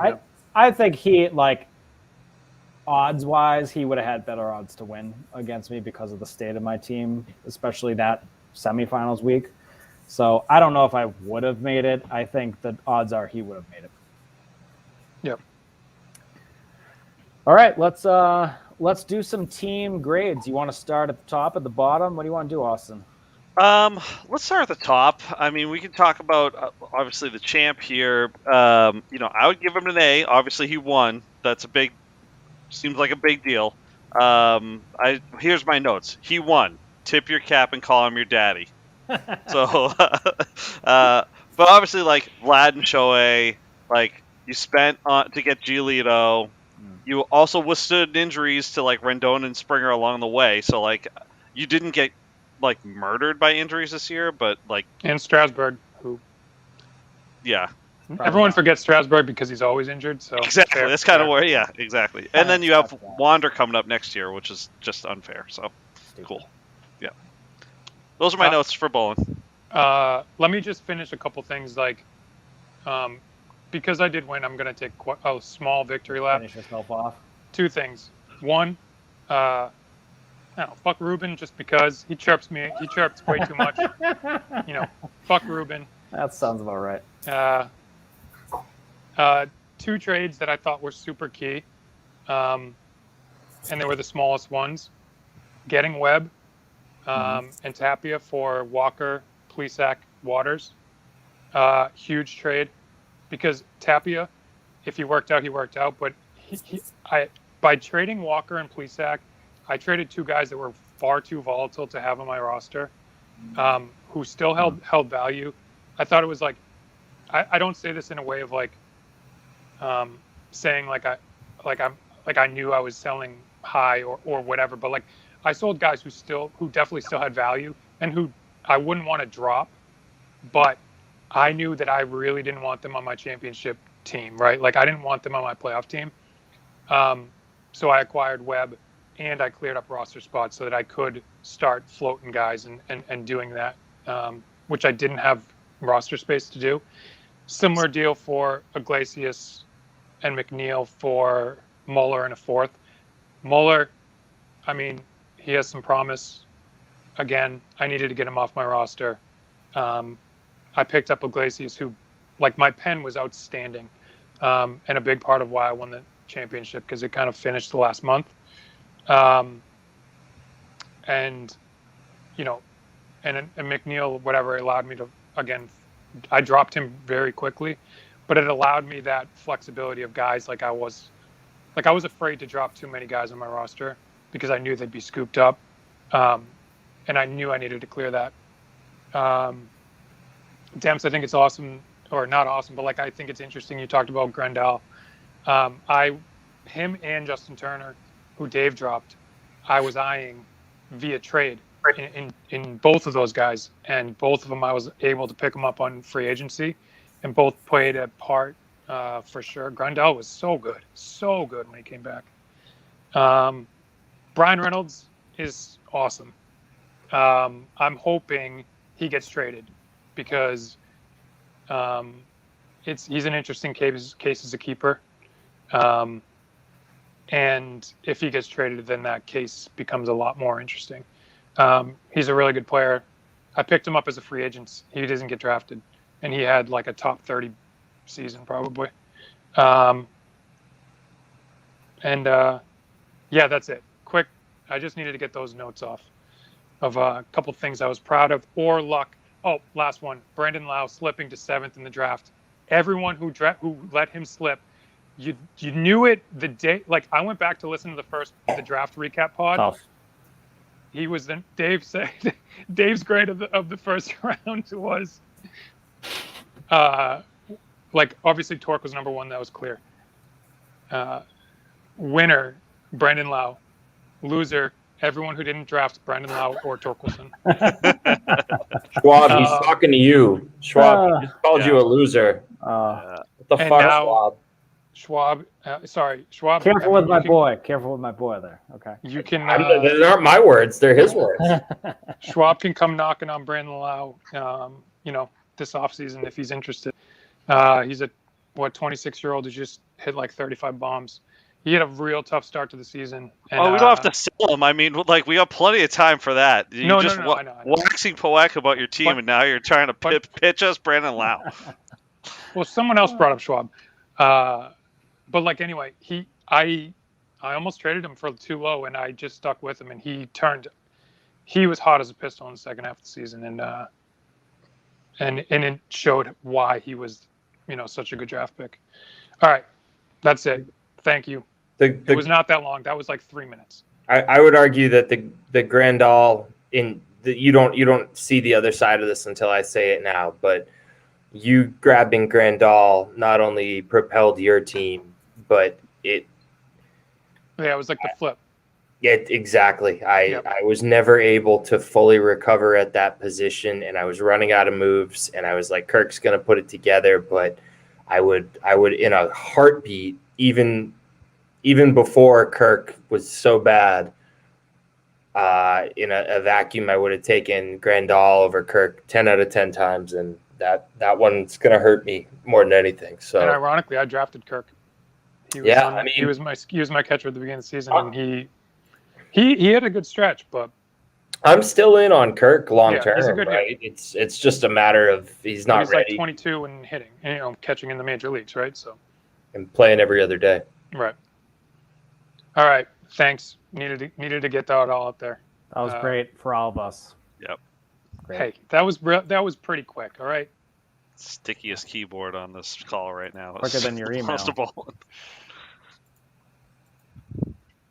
All right. Who's next? Demps? Go right down the list. You talk about Demps, sure. I got Demps as an A-, even though he didn't win. I know this is kind of like a chalk kind of pick, but like making a legit run without Trout, Harper, Eloy, Robert for like long stretches. And let's not forget, he made the right call. I'm calling it now. Made the right call on Sandy Alcantara over Jesus Luzardo, and also got Adley, who's probably going to be like top 5 prospect after this year. And you also were able to maintain your minor league depth and make trades. Some of them shrewd, some of them maybe taking advantage of guys who are not quite looking at your minor league roster the right way. But like you did a good job of like complimenting your team and not damaging your minor league depth. So I give you credit for your season. I thought you did really well this year. My notes on Demps are so good. That was 2 so's. Cole trade make even ridiculous. Like I gave a solid A. I think I got an A. I gave Demps an A. Question for the future: when do you turn in the chips? Do you ever It's rhetorical. Unless you want to tell us what your plan is. You can't. Okay. Go. Sorry. No, I was just gonna say I don't think you can have a plan until you can't throw a football until you know that somebody's on the other end to catch a football, right? Yep. So trading in chips is not a one-way street; it's a two-way street, and I am nowhere near the point mentally where I could actually think about anything like that, right? And we'll see when we get there. Sorry, you had a second part of your question. I mean, it's tough to turn in chips though when you have so many of the good players that it doesn't really matter. Favorite next year, I would say. Self-assessment, very happy with my season. I think I executed my draft better than I ever have as far as aligning to the strategy. I knew I wanted to go pitching hard and heavy. I thought I had the picks to help tilt the board that way. Very, very pleased with that side of it. Obviously, I'm very happy with the Sandy Alcantara trade. Say no more, but I think I feel good about where that landed, obviously, short term, and I think long term too. I think Sandy Alcantara is a top 10 pitcher right now. But that's just my opinion. I mean, since like August, it's really like once he got adjusted to the no sticky stuff, I think like he just took off. The thing I'm shocked about with Alcantara is the Ks have skyrocketed. Ticked up a lot. Yeah. Where did that come from? But I guess it's just his maturity as a pitcher, you know? Yeah. And he's a horse, right? I mean, he's sitting at 200 innings right now. Like, yeah. I don't think that is a abnormal thing for the next couple of years, right? Like any pitcher is subject to a major injury, but I like what I see. I like his delivery. I'm a Sandy guy on that one. A couple other things I'll just say real quick. Happy with my Trevor Rogers draft pick. Landed that plane. Very pleased there. And obviously Marcus Semien in the 6th round. None of us, me included, ever thought that I would get this season out of him. So that has been a fun one and frankly kept my head above water when all my outfielders were out. And really the only other thing I'll say is that you guys just collectively as a group, I think it became kind of a punchline through the Garrett Cole saga, but Jordan Romano is a valuable fantasy piece on the right team. I can appreciate the argument that to an Edgar, there really wasn't as much value. Like you're not competing, why go after saves? But Jordan Romano has buoyed my team, and he's part of the reason why I was able to, stay ahead on saves and all the way up until Boland's 14 save hold masterpiece. But really happy with Jordan Romano. And yeah, to be fair, he took off after the trade. He may have taken off after the trade, but if you looked at that bullpen, they were down to nobody else. That's a good team that's going to put up runs and going to be in a position to win a lot of games. And who's their Austin will know who's their other reliever that's just coming back from injury now? Merriweather. Yeah, Julian Merriweather. Like he's very talented too. But with him, when he went down with injury, I was like, Romano's the guy. So long as he doesn't completely shit himself. Yeah, and I don't know if you're seeing this in the comments, but Carlo throwing out Adley Rutschman will be a worse Matt Wieters. We'll see, Carlo, but yeah, I have no regrets on making that move. So I wish you all the best with Mr. Luzardo. Hopefully he can figure it out for you, and I think there's a good chance. But I'm happy with my season, and I'm happy with where my farm's at. I think that we can do some good things and hopefully make another run at this. And Carlo's really going after me in the comments. He's firing away. Chelly, do you have any comments on these two? Yeah, scary thought that Boland is somewhat maturing in the trade negotiation part of where he is in his fantasy career. So that's not good for all of us because that's something that we used to think, well, he's got his team, but there's no way he can acquire anyone by, kicking his trade partner in the nuts over and over again and trying to make a trade. So, kudos to you in the sense that the not only did you figure it out mid-season, but then you've made very impactful trades that I would say won you the championship.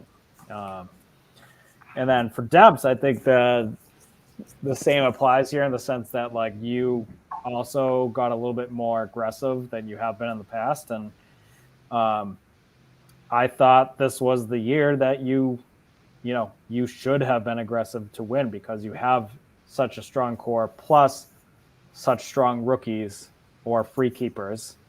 And it made a lot of sense to try to cash it in this year. And I think you're going to be in a very similar position for the next 2 to 3 years where you'll have like the Noel V. Martes coming up that will be free keepers in 2 years that, him and Marco Luciano, like I'm sure in 2024 or 2023, you'll be in a similar boat where instead of Eloy and Luis Robert, you'll have those two. And that will be a year that you're trying to cash in as well. So you've done a great job over the years of, kind of building your farm and having the assets to deal. And you got more aggressive this year. And I think if this plays out next year and the year after that and the year after that, with the assets that you have and the way you draft, you're probably winning 2 out of 3, in my opinion. You have that sort of firepower where you can go out and get the best guy available, like Bolin did. He probably got, say, 3 out of the top or 2 out of the top 5 best available, and he won. You could do the exact same thing for the next 3 years, and you did some of that this year. But like you said, puck luck kind of matters at the end of the year, where Bolin's pitchers lined up really well and yours just didn't, and that can happen. But you've put yourself in a position where you're going to give yourself many, many opportunities to win. So that's what I like. For me, that's what I don't have. So for you guys in particular, especially you, Demps, like that's I'm envious of your position kind of moving forward, where I have to manage much more to get back to where I'm at, where you don't. You can kind of put on autopilot and probably be fine for the next 5 years and probably win 2 out of the next 5. I think Demps had a very good draft. What did you pick up? You picked up Rogers, you picked up Evaldi. Simeon. Kikuchi was oddly good this year. Kikuchi was good. So you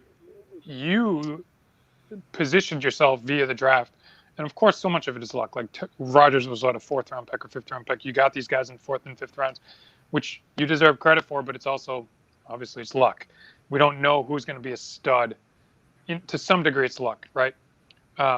You got that luck this year, and like you did make a couple trades, but it allowed you not to have to make more deals because you had the depth through the draft. I looked back. I think I have 4 guys from the draft who stayed on my team. To your point, I traded the rest of them, or the rest of them were gone, either via trade. I think 1 trade, and then the rest I just cut because they sucked. And like I had to go make moves and use my farm system to go get those guys that were necessary to win. Whereas like you didn't have to do that as much because you drafted so well that you didn't have holes the same way that I did on my team. So like maybe next year, if you don't draft so well, like you have that margin for error where most of the contenders used up, like, and I'm assuming the contenders next year, looking at it, not to get ahead of myself, are me, you, Dave, and Steve are the 4 contenders right now to start based on projected keepers. You have so much more ammo than the rest of us to make moves for next season, like if we don't kill the draft. Well, I think that there's something to be said around luck, and there's luck literally tied into the draft too, not just with who you take, but who the people in front of you take. Yeah, I was sitting at 111, and my number 1 option going into the draft, I was hoping that Erod was going to fall into my lap. and Carlo ended up taking him, and Carlo ended up having to deal with that roller coaster. Now, who I ended up taking at 111 was Jamison Tyone, who when I had him on my team, he sucked. And then when he went to Bolin's team, he was excellent. But No, not my team. I'm sorry, Austin. Yeah.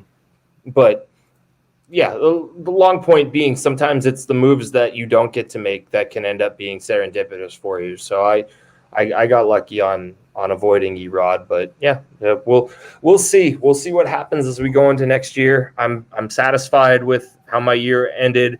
I pushed in chips a little bit more than I have in the past, right? The Robbie Ray trade is probably one that I'm pretty proud of. I think it's a good finish. We didn't quite get there, but we'll be right back in it next year. Who's next? Next right? team, yeah, is Chelly. So I had him as a B. Just didn't have the arms down the stretch between, he talked about it, with injuries and inning limits, and not enough to compete with the big dogs, despite Soto's second half, which we kind of covered, where his on base was like 506 or something since July. It's ridiculous. So I thought decent season. I just went through all his transactions he made too. Didn't really have any of those like picking this guy up off the free agent pool like made a huge difference for him. It just kind of was like status quo most of the year. I don't know. Decent season, but nothing to really write home about. Tough to come back from a championship season and then repeat. So, I had David at B+. I think injuries clearly hurt. Evidently, you were the number one seed, won the regular season. So, like, you had a good year. You built your team well. You actually had a really good draft. I think we thought with the Dom Smith pick, not great, but then you picked up Means and Peralta in 6th and 7th round or something like that, which were really good picks. You actually picked up Schwarber in the 8th round and then dropped him. That was a shame. Which I'm sure you're upset about because I think he went to Austin's team maybe and then to mine. And that's when I picked him up on his epic run. And at a time, him and Gallo had an epic run together, and it was just roster baiting every night. And, whatever it is, what it is, those guys are streaky. Chelly drops Dansby Swanson and Kyle Schwarber within 2 days of each other, and then they both took off a week later. Yeah. Oh, shame. It's a shame. It's tough. You can't predict. Ruben will absolutely trade for Chris Bassett, so I'm curious to see what the result of that trade will be. And then the last thing, you know what? I debated pushing you down maybe on your grade is I feel like you could have been a little quicker on your decisions versus Demps in the playoffs. I think it was pretty clear where you needed to, target. And I think you were a little slow. And I really wish you picked up Austin Hayes in that matchup because he almost did me in versus Demps. So I would have liked a little bit better management there. Might have pushed you an A-, but overall good season. Ran into a lot of bad luck at the end. Demps, before you jump in, I have to sign off. I'm getting a text from upstairs that my daughter has climbed out of bed, so I got to go manage that situation. Chelly has my list and all my grades, so he'll be able to communicate. And actually, he might actually seem like he's done some research for once on this podcast history, which, no, he's stealing my work. This is high school all over again. I'll see you guys. Bye. Later. I don't really have a specific letter grade for you, Dave. I think it sits somewhere between a B and a B+. You ran into what I dealt with in the first half, right? You'd rather have first half injuries than second half injuries. So it hit my outfield, it hit your pitching. I think it leaves you in a unique position going into next year. People like Yu Darvish, who I believe is going to be 35 and with a history of back ailments, and he'll be 36 next year at some point. I don't know what his birthday is, but regardless, Yu Darvish is a unique one that you're going to have to deal with. And I was envious last year because I've always liked Yu Darvish, and he was so freaking good for you last year that I think this is the other end of that stick. That was probably a non-zero chance of happening. I guess the one question that I have for you is at the end of last year, you made a fairly significant move for JT Realmuto, and you traded for a catcher who is 30 years old. And I think that this is probably more the Realmuto that I would expect going forward. He double-digit home run, double-digit stolen bases. You'll probably continue to see the stolen bases drop a little bit, maybe 10% year over year, and continue to see him become more of a slugger, right? Selling out for power a little bit more. I guess I just have a question overall of, do you have any regrets on that trade? I know that you obviously that would factor in both taking down a championship last year as well as, having a 30-year-old catcher for, what he put up. I think he was still pretty good, but you give up some decent pieces to get him. I'm curious what your take is. I don't have any regrets on that one. I've felt pretty strongly over the years that if you have a strong catcher, you have a competitive advantage over most of the other teams. And I've never had the Dempsey or Bolin lineups. Well, I did, but it was back in 2011. I haven't had a great hitting lineup for years because I've just put so much emphasis on pitching that I give up my assets for pitching because I love pitching. So for me, I try to build my team around the whole offense contributing, and I feel like having one of the best catchers out there puts me in a position to do so. So I don't have any regrets. I mean, you see what Sal Perez did, and I assume Realmuto probably doesn't do what Sal Perez does. But if there's one catcher who could do it, it's going to be Realmuto. Adley Rushman. Oh, sorry. Sorry. And 13 steals is phenomenal from a catcher, and they all happened in the last couple of weeks too, which is interesting. And I think he's more. I don't think he's a 16 home run guy. I think he's more of a 20 to 25 home run guy. So if I can get that out of a catcher and he's hitting closer to 280 with a very good OPS, I'm thrilled with that. And that I have a interesting decision next year to say, am I going to keep a guy like that who's in theory fringy over some other keepers that are very good on my team? I think the answer you give a great answer. The short answer is I have no regrets because I won a championship last year, right? So that's you landed the plane, and when you do that, it's tough to say that you gave the wrong answer. So I think everything you said is legitimate, but I just figured I'd ask. Yeah, I gave up a lot in that deal, that's for sure. So I obviously felt better about it because I won. I probably do that deal 10 out of 10 times though. So I'm overly aggressive in a way that puts me in a terrible position for the future. It's why I have Bassett, because I gave up 3 very good prospects. But if Bassett is a Jag and he isn't the guy that we saw this year, then that ends up being a regrettable trade because obviously I didn't win this year. So I don't think Bassett's on your keeper list, to be honest. I think he's 7th to their best pitcher on your team, 6th maybe. A lot can change. There's moves to make, right? But I think a lot of it has to deal with things like what's Yu Darvish's health looking at next year, things like that. But Dave, I think we talked about this on a previous pod. You and I are kind of the yin and yang in that you're overly aggressive. That will help you win now, and you'll pay for it later. I'm reluctant, so it hurts me in the short term because I'm always thinking about tomorrow. So it's just interesting, those different strategies, and right, we probably see what the other one is doing and see the other's success where we may have short-term failures on things, and I think we're both getting better in some of those different ways. Yeah, I agree. It's definitely, you can compete either way, which is good. I think it's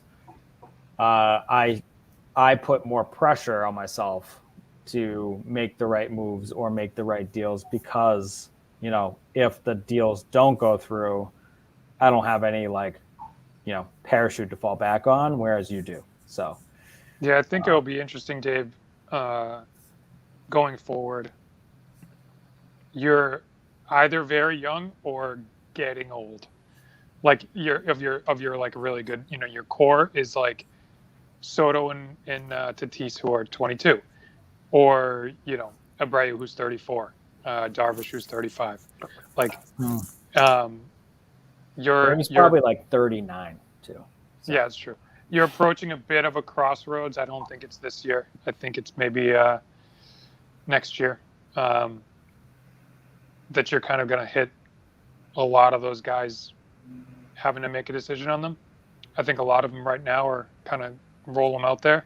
Although you could get creative in the offseason, before the draft, depending on what's out there, to make moves. So it'll be interesting how that goes. Yeah, I think my core, if I don't make any moves, which I very much could, because I have a bunch of guys I could move and then have other keeper replacements, just like you guys do. I think ultimately my core ends up being obviously Tatis and Soto and then Bregman, and I probably keep Abreu until he stops producing, and Torque essentially takes his spot in the lineup. If the timing works out that way. Yep.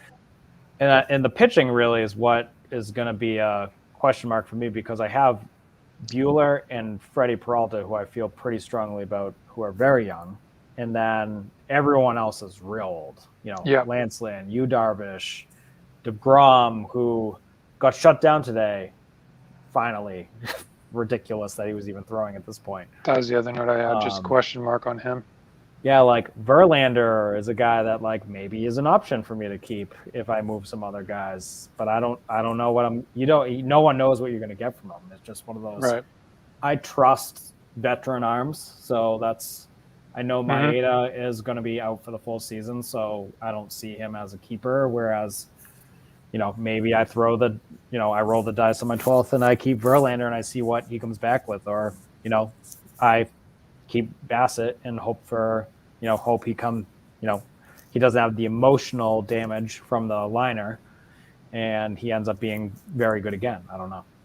One thing I'm interested in general is how the kind of the have-nots of the league, this current have-nots of the league react, and what they do.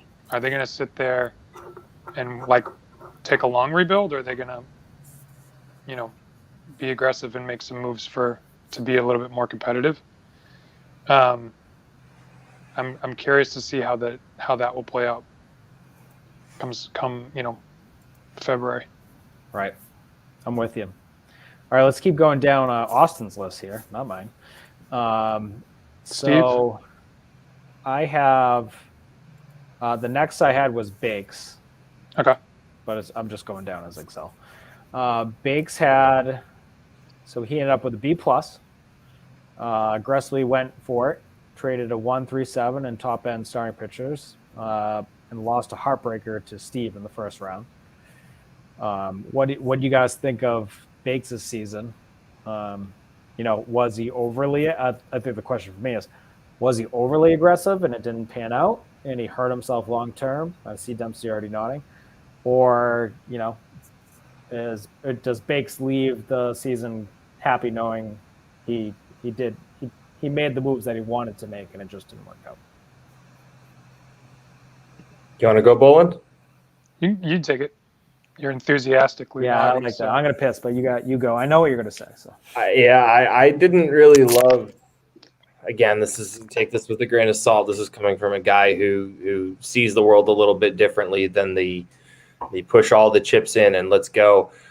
I don't know if Baker was fully on the same level. I mean, to win the championship, you're literally saying that your team is going to outperform Boland's team, my team, Steve's team, Chelly's team, and whoever was going to be that sixth seed. Like, it ended up being Schwab, right? And that became pretty clear. But I agree with putting words in Austin's mouth. I think that there was a plateau of after the first four. I didn't see Baker within that group as was, and I didn't think the moves that he made put him in that group. And I was going into the year, I was pretty envious of some of the minor leaguers that he had lined up. I ended up getting one of them from him. I got Grayson, but I was working him hard at one point for, who did he end up moving? I think it was maybe Logan Gilbert, somebody. And I don't think he has any of them now. I think he ended up moving all three of the minor league pitchers, which, probably Schwab would be rolling over in his grave. Not that you're dead, Schwab, but just to use, I'm tired. And that seemingly made sense when I said it.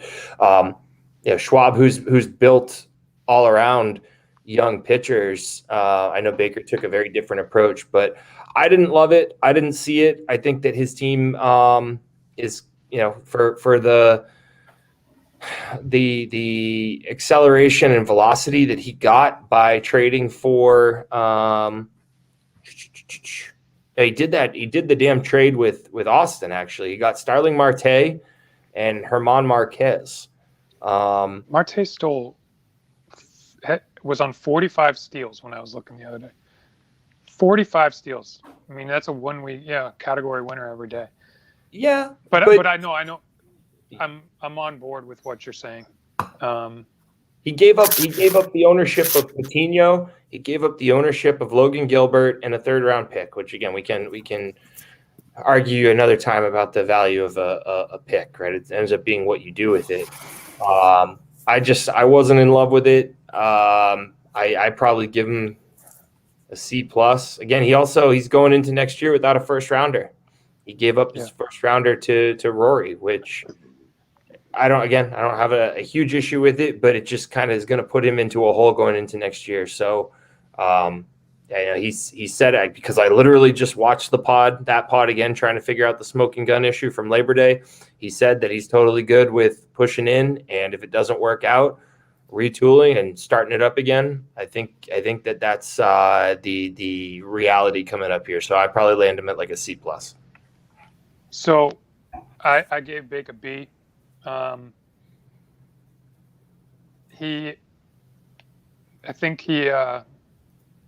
I'm kind of on Demps's side of, like, for me, what I've done with Baker did, no. I would have assessed the risk and determined it was not worth it. Bakes, for him, he doesn't care. That's not his style. He's Dave's, he's in the mold of Dave. So for him, he doesn't care. So, kind of taking that into account, I think he had an excellent season for who he is. Like, you know what I mean? Put it that way, right?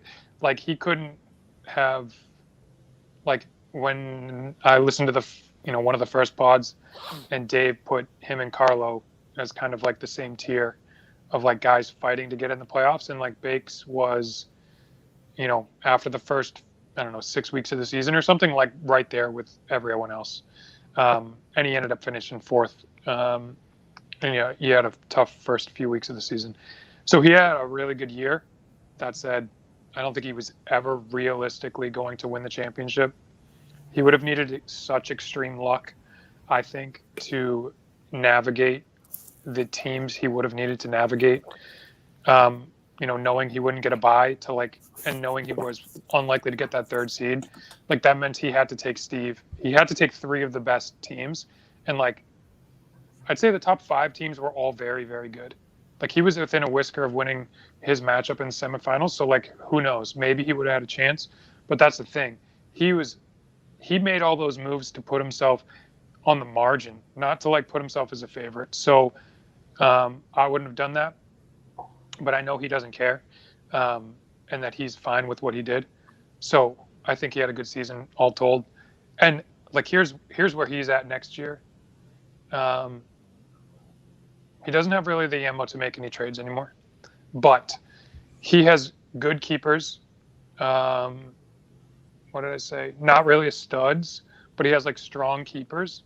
So, like, if he isn't that good next year and doesn't nail the draft, he's going to be in a prime position to sell off some, like, really good players. And he can rebuild pretty quickly, I think. I think he can do a kind of middle it a little bit and rebuild if he wants to, if that's the route he goes. Because I think I'd be pretty shocked if the three of us and Steve didn't make the playoffs next year. So, we're talking 2 spots for whoever's left over. And so like that's where he's at, and he has the potential to either be in that spot and make the playoffs, or be maybe the most fruitful beneficiary of teams who are competing to get to those spots, depending on how his first half of the season goes. I just looked up the trade that bothered me, the one that I thought was a road too far. He moved George Kirby and Christian Robinson for Carrasco. And that one, I was like, Carrasco coming back from cancer last year, dealing with another, what did he have? He had a shoulder issue, I think, or something like that, or knee issue. Hammy, right? Hammy. Yeah, hamstring for months and months and months. Yeah. Not even I would be out that long with my hamstring. Yeah. That's a lie. Deal I would be out for longer than that. That deal was the one that I was just like, I think you've gone too far. But again, what do I know? So Baker, I wish you luck. I admire your willingness to push in chips, and if anybody can make the move happen, it'll be you. So go for it, bud. All right. Any of your own thoughts, Dave? Or we're moving on. No, I mean, I think you kind of hit the nail on the head that I'm a big proponent of trying to cash in when you can, and I think he did that, and I think it was kind of heartbreaking to see him lose to Steve. I think even Steve said it. Steve was like, I feel bad for Bakes losing to me because of the way he tried to cash in and win. And, if luck helps and, like Boland, you get knocked off in the semis somehow and he ends up against Demps in the finals, and Demps has the pitching week that he has, then Bakes could have won the championship. Sometimes that's what it takes to win, is just get in and then you can win week by week. And he, just like I won on a stolen base on Sunday night to advance last year, he lost at the 11th and a half hour this year on a Sunday night where Steve,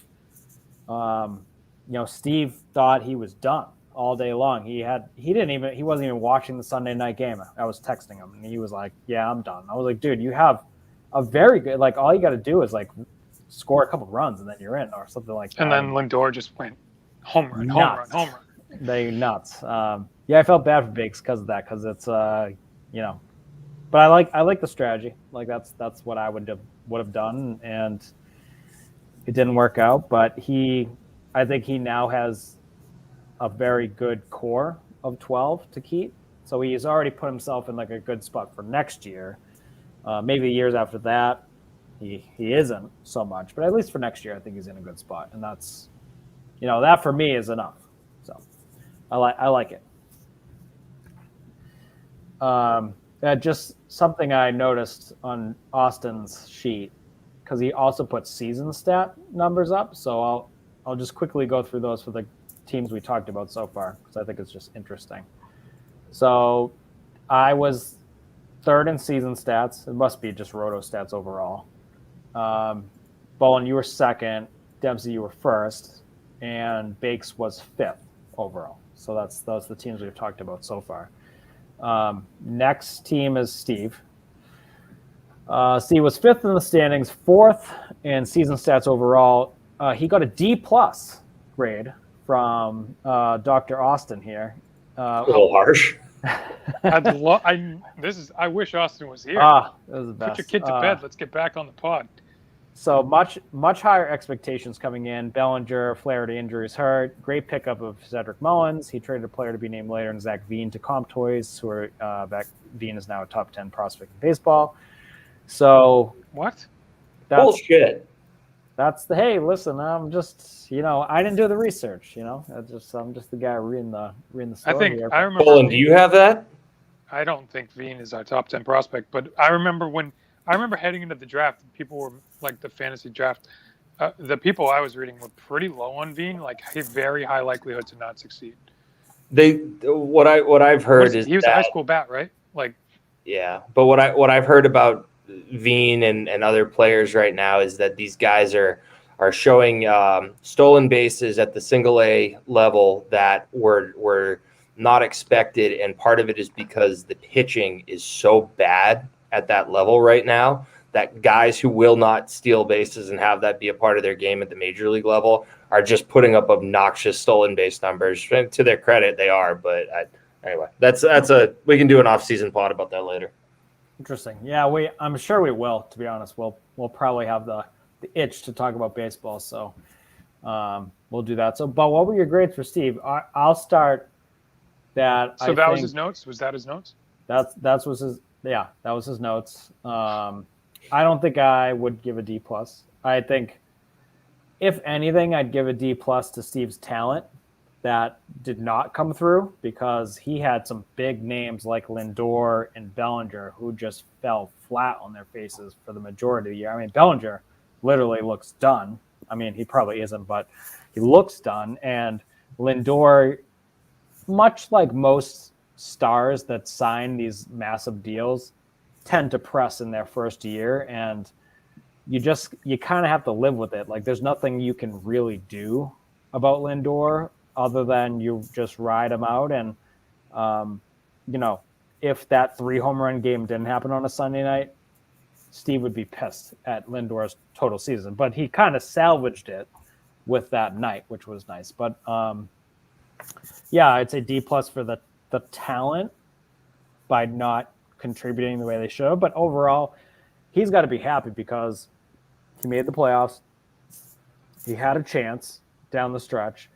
And he was kind of playing with house money because I don't think he believed. I mean, obviously he's the most self-deprecating man on the planet, but he didn't believe that his team even had a chance this year. And, anyone with a baseball brain knew that team was very, very talented, but it just was underperforming immensely. So, overall, I give it like maybe like a B minus overall. Like, it's still a good season. It's just, he made all the right decisions, I would say. It just didn't work out. I have the exact same grades that you just gave for the exact same reasons, Dave. The D can go to the players. I don't think that's reflective of Steve as a manager. Right. I think B minus is fair, and he'd probably be okay with that too. The couple things I'll say. He did a good job of moving Trevor Bauer off his team, and I don't even hate that Ruben did what he did in taking on Bauer. I think it's a fine dart throw if you want. No issue there. I'm so curious to see what he does with Bellinger. We've just never seen a player like that at 26 completely fall apart. And I think Steve tells me he's keeping him. And he may. I mean, he tells me that it would be very, not to blow up Steve's spot. I don't think this is blowing up Steve's spot. That's why I'm saying it. If anything, it's building up his trade market. If you know what I mean. He says he can't see a scenario where he doesn't keep Bellinger. That's fair. Though the one thing I'll add, I got to jump off for a second, call my wife, say goodnight. But this is the exact season that I thought we were getting for Mookie Betts, for what it's worth. The trade to LA, I figured he'd go there and play 70% of the games at 70% speed. He got his contract, and all you got to do there is make the playoffs and then show up as your star. I don't think Steve should have not kept him or anything like that, but this is what I feared he would become, and he's probably still keeper worthy. I don't know, man. I think that there's less of a gap from a fantasy stat perspective between like Mookie Betts and like what Andre Ethier used to do. I just don't see it. So, all right, I'm gonna jump off. I'll be right back. So I gave Steve an A-, which is very different. Wow. All right. Todd, and maybe, defend your stance. You know what? Maybe it was too high thinking about it because as we'll get to later on, I kind of dinged someone because a lot of their guys' value dipped this year. And maybe I should ding Steve for that as well. But so one, he pushed me very hard in the semis. It was a 2-2 win, but like much closer than that. I think going up to the final day, had very bad luck, not just injuries like Trevor Bauer. Holy shit. The real reason I give him an A minus. Let me start with two things. One, picking up Adames and Schwarber in the last week of the season while everyone was asleep at the wheel. Yep. He might not keep those guys, but like that's kind of emblematic of what Steve is and and why Steve's good. He made those moves of guys who got dropped because people, Schwarber, for me, I dropped Schwarber because he was in a little bit of a downturn, and his finals matchup was against the lefties. So I had no reason to have him on my team at that point. And Demps dropped Adames for a similar reason. So wouldn't have really wanted, I would have wanted to go into the season with Schwarber on my team. He had a very good year. Borderline keeper, but nice piece to bring into the offseason. He should not be sitting in the offseason unrostered, that's for sure. He made some excellent trades. I think the Rodon trade, like he was a big question mark health wise. I think we all thought that, and it did prove out. He did end up getting hurt. However, he traded for a top 10 pitcher. He got rid of Gore, who he still got very good value for Gore. And like, what is Gore going to be? I mean, the Padres were pitching Jake Arrieta in a playoff race, getting shelled every single night. And Gore was sitting in their farm system. So, like, yeah, Gore's young, but I'm skeptical of Gore ever being a real major league pitcher. So I think that was a big win for Steve, regardless of what happened to Rodon over the court, like with the injuries. Like he knew he was taking on that risk, but like a much bigger risk was that Gore never pans out. He also got he got a lot more of the season out of Rodon than I think we all expected. Yep. Like he got a lot more months. I was expecting Rodon to go on the shelf, in July per usual, but he got, the majority of the season with him, which obviously helped him. And let's hope Rodon is healthy. Like, yes, he's on Steve's team. Like, it's going to be tough to compete against him. But like, I drafted Rodon. I traded up to draft for Rodon years ago. He's talented. He put it together. He pitched more innings this year. He has his like dead arm thing. Let's hope it's really nothing more than just kind of fatigue at the end of the year, and that he come back healthy and strong next year. Although we'll see because the playoffs. So hopefully he doesn't like Strasburg himself. And then like literally like he gets an A, and he starts off at an A for this. Listen to this. This is essentially what he did. He essentially traded Yermín Mercedes, Mackenzie Gore, an 8th round pick, a 10th round pick, for Mitch Haniger, who hit like 35 bombs and was on his roster, outfielder the entire year. Carlos Rodon, top 10 pitcher when healthy.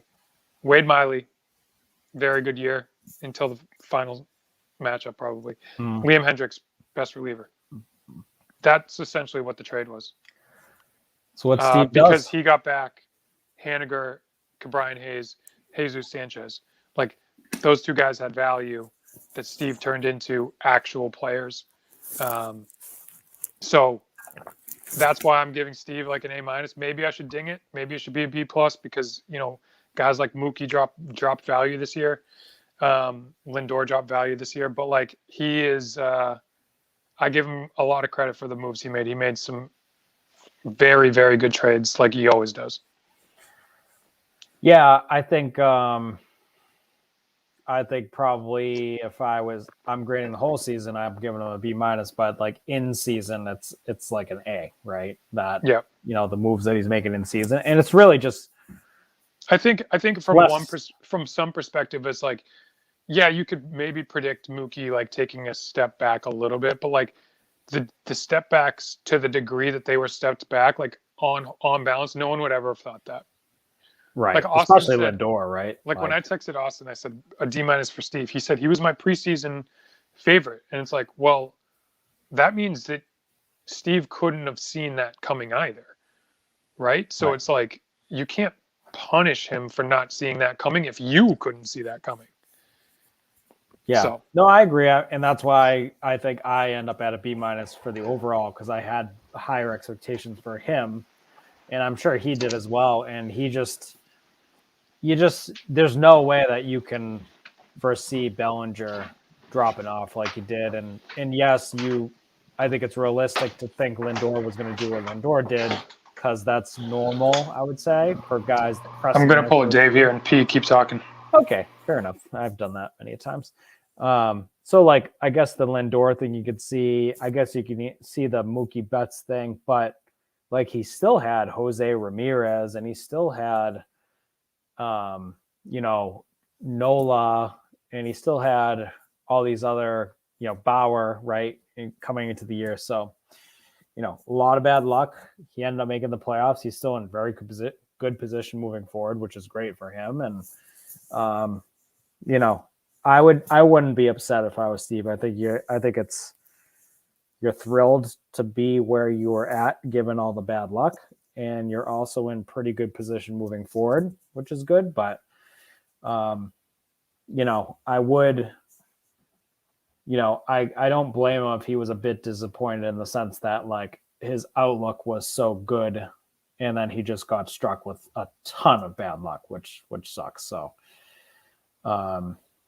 maybe not a D+, but I get it. Like I agree. I thought he was the preseason kind of favorite as well. And I think one of the most shrewd moves he made was a move that I was regretting, which was moving Musgrove to him for a pick, because I was in between Kyle Hendricks and Joe Musgrove. And ultimately, Musgrove looks like the guy to have moving forward, whereas Hendricks, I don't know, he might be fine, but like his ceiling isn't high and his floor is starting to get much lower than it ever has been. So, and you also made that move you traded away Lopez last year. So like you had a couple guys that you kind of not gave away, but you had to get rid of. You took what you can get. Right. Who had excellent years good years. Lopez got hurt, but yeah, like that's what happens when you're in the playoffs or you win the championship. Like right. You just have you didn't do it by accident. Right. Like you have so many capable guys, and you have to take a discount on those guys in the offseason. And, lo and behold, Steve's right there waiting for you. And that's what he does. And he ends up being he often puts himself in that position where he and he's good at it. And it's kind of weird. Maybe it's why, this is going to sound bad, but it's like he hasn't won a championship in a couple of years, but maybe because he hasn't been a championship team, he's kind of at that, 11 solid keepers. And then he's kind of at 12, 13, 14, which is what do you want to do with that last couple guys? And obviously if he had his druthers, he would have 14, 15 solid keepers. But he puts himself in a position where he can scoop up on that last, and improve the best he can on that 12th keeper. Which is kind of similar to what I said. I made moves so that I could be more flexible. And I think he often does it too in the offseason. He makes moves to be flexible, knowing he'll probably be able to snag something for a 5th round pick. Yeah. And most of us don't think that through because, you're putting yourself into position. You're putting yourself into a position where you have to make another move, and it's the unknown. So you don't know what it's an uncomfortable position to be in, to know you want to go upgrade your last pick. Yeah. Yeah, I agree. I agree with that for sure. Yeah, he's good. He definitely does a great job at putting himself in great positions, because I saw the Schwarber thing. We're getting an echo. Oh, hold on. For me? As Yes. soon as you came back, I was echoing. You still getting that? Nope. Better. Okay, yeah. Yeah, I saw the Schwarber thing, and I was like, oh, I should pick him up. And then I was like, oh, I'm so sick. I'm so sick of baseball right now. I was like, I gotta email both leagues to collect the dues. I don't want to be picking up players. But like, to his credit, like, he saw the same guy I saw, but he did it, and I was like, nah, I'm good. Like, We still talking about Steve? Yeah. I was gonna pick him up, Schwarber. So what you asked earlier, pickups are closed. You cannot pick anyone up. Because I went to make, a move or two, like to look and see who's out there. The guys I wanted to get had been picked up in the previous thing, so it didn't matter. But like, I couldn't even obviously I picked up Matt Duffy on the final day because I had a move to burn, and Justin Turner was sitting. So I slotted him at third base. I don't care. I don't want Matt Duffy on my roster, but like I couldn't churn him anyway if I tried.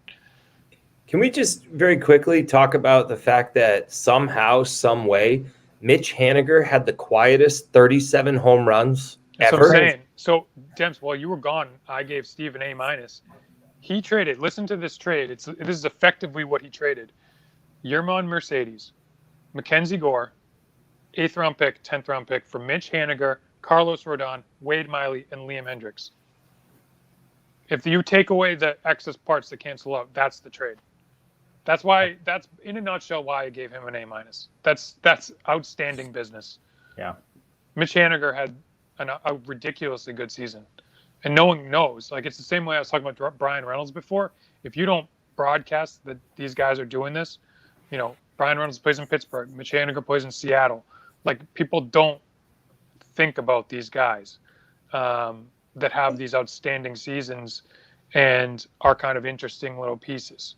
I think we can all agree that Ruben trading for Yermín Mercedes was a top 3, if not top 1, worst trade this year. Oh, we'll get to Ruben.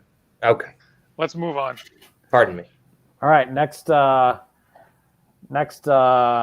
see, team here is Verlander train. Sorry, John Parolin chiming in here. Always got a comment for us. Thank you, John. Thank you for tuning in. Verlander train. Is he our most loyal? I think so. I got a bunch of comments from Carlo too that I missed that I'll throw up throughout the show. But I'm a Sandy guy. That's one of them. I think that's fair. And then this one, I think you touched upon that one. Yeah, that's wrong. Jesus Luzardo is going to be a worse Drew Pomeranz. Oh, it's a shame. So Schwab was next. He was 6th in the standings, 8th in season standings or season stats overall. Austin gives him a B. Moving in the right direction. Hitting needs to mature. Completely agree with that. I think you guys know the grade that I would give him, which is an A+ for this year. Clearly outperformed basically all of us in the regular season, despite the hurdles that he had versus the talent that we had. Very proud of my boy. Made the playoffs. Is in a great spot moving forward. He's. I have a count of the top 50 and the top 100 dynasty players that we all have. I'll touch upon that at the end. Schwab's looking pretty good, I would say, in that regard. I think we all know that, right? But I'll put some numbers to it. I'm thrilled. Like, he was playing with house money. The only thing I would say is I give him probably an F for his playoff kind of management. That, right? Like, he didn't make. Did he even try? Did he even try against Dempsey? I was shocked. And I dropped him a full letter grade for making no moves in your playoff. It's a couple weeks ago, and like, it was unlikely, so it's left my brain a little bit. But as I recall, he had a small window where he could have won that matchup because you weren't that great, I don't think, right? No, my pitching was good. My bats were very, very quiet. But there was absolutely a window, and I'm not gonna lie, I was sitting there. There were so many moves, like so many obvious moves to make. But Bolin, much like you and I were in that kind of Mexican standoff this weekend, and you were waiting for me to make a move to then try and counter it, right? I was waiting for the day that never came. I was waiting for him to make a move, and I was just like, at some point, well, fuck, I'm just gonna roll. I don't know. He must have been thrilled. He did nothing. I dropped him a full letter grade. I thought he had a very good season. I dropped him a full letter grade from like A- to a B-, specifically because of that, and also because he's one of the people that has been very, very open and adamant about wanting to improve his offense going into next year, and I agree with that sentiment. But we've also talked about you can't sleep on the fantasy season. Even when you're out of it, you got to watch. And the fact that I had to rip Willie Adames off my roster, you're telling me that you can't afford cutting somebody and making that waiver claim to add him instead of Steve getting him? Like, or Schwarber, right? Like, who knows where Schwarber goes next year? I look at his roster and I could say, I could use a power bat. And then I would make a decision much different between, is this a big enough upgrade over Schwarber? Because right now, almost anything's a big enough upgrade for his offense, so he almost has to make moves. Like, he could have added Adames and Schwarber by himself and said, all right, the margin's not there. I don't need to do this anymore. Or he doesn't even need to keep those guys. You add them as options, and you drop Andrew Chafin and Joe Barlow, who I guarantee won't be on his team next year. So I don't want to be too harsh on Schwab. I've been harsh on him. And I've had to literally send him emails saying, like, listen, man, I was probably harsh on you. And he's a good sport about it, and he's a very nice guy. I give him a B-. 0 trades all year. Tough to see. He made the playoffs again. He wasn't really expecting to, kind of by default. However, Kalenic turning on the last 3 weeks. He's got to love that. Mm-hmm. He needed that boost kind of to give him some confidence going into next year. Tyler O'Neill, maybe a keeper? He's fucking probably crazy. He's another ball hard. He runs pretty well. Excellent exit velocity. I know I've been looking at a couple things I've seen, over the course of the year, like his strikeout rate has come down, but then it went back up, and I think it came down again. So it's like he's a little streaky.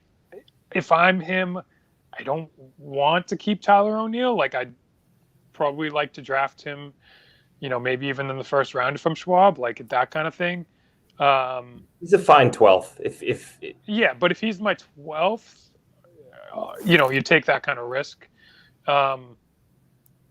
His ceiling is like a 40-20 guy. So he's got a great ceiling. He's also got a pretty low floor. Right. He just guesses at too many pitches. He I got killed because I traded Tyler O'Neill a couple years ago for Edwin Diaz, I think, which turned into a decent piece to turn into the trade where I got JD Martinez and Trey Turner. So it's like, and Tyler O'Neill has gone across many rosters between now and then. It's like, so he was a kind of a prospect guy that, everyone oozed over his power for good reason.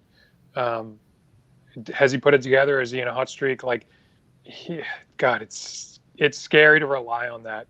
I guess that's the point. You said he didn't make a move all year, right? No trades at all? I don't think so. I'm not seeing one. I don't think he made a trade, yeah. Not even at the beginning of the season.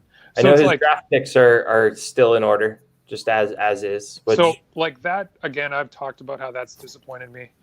I think he deserves a B- because, like, he obviously has done a good job of building his team to this point, so he deserves credit for that.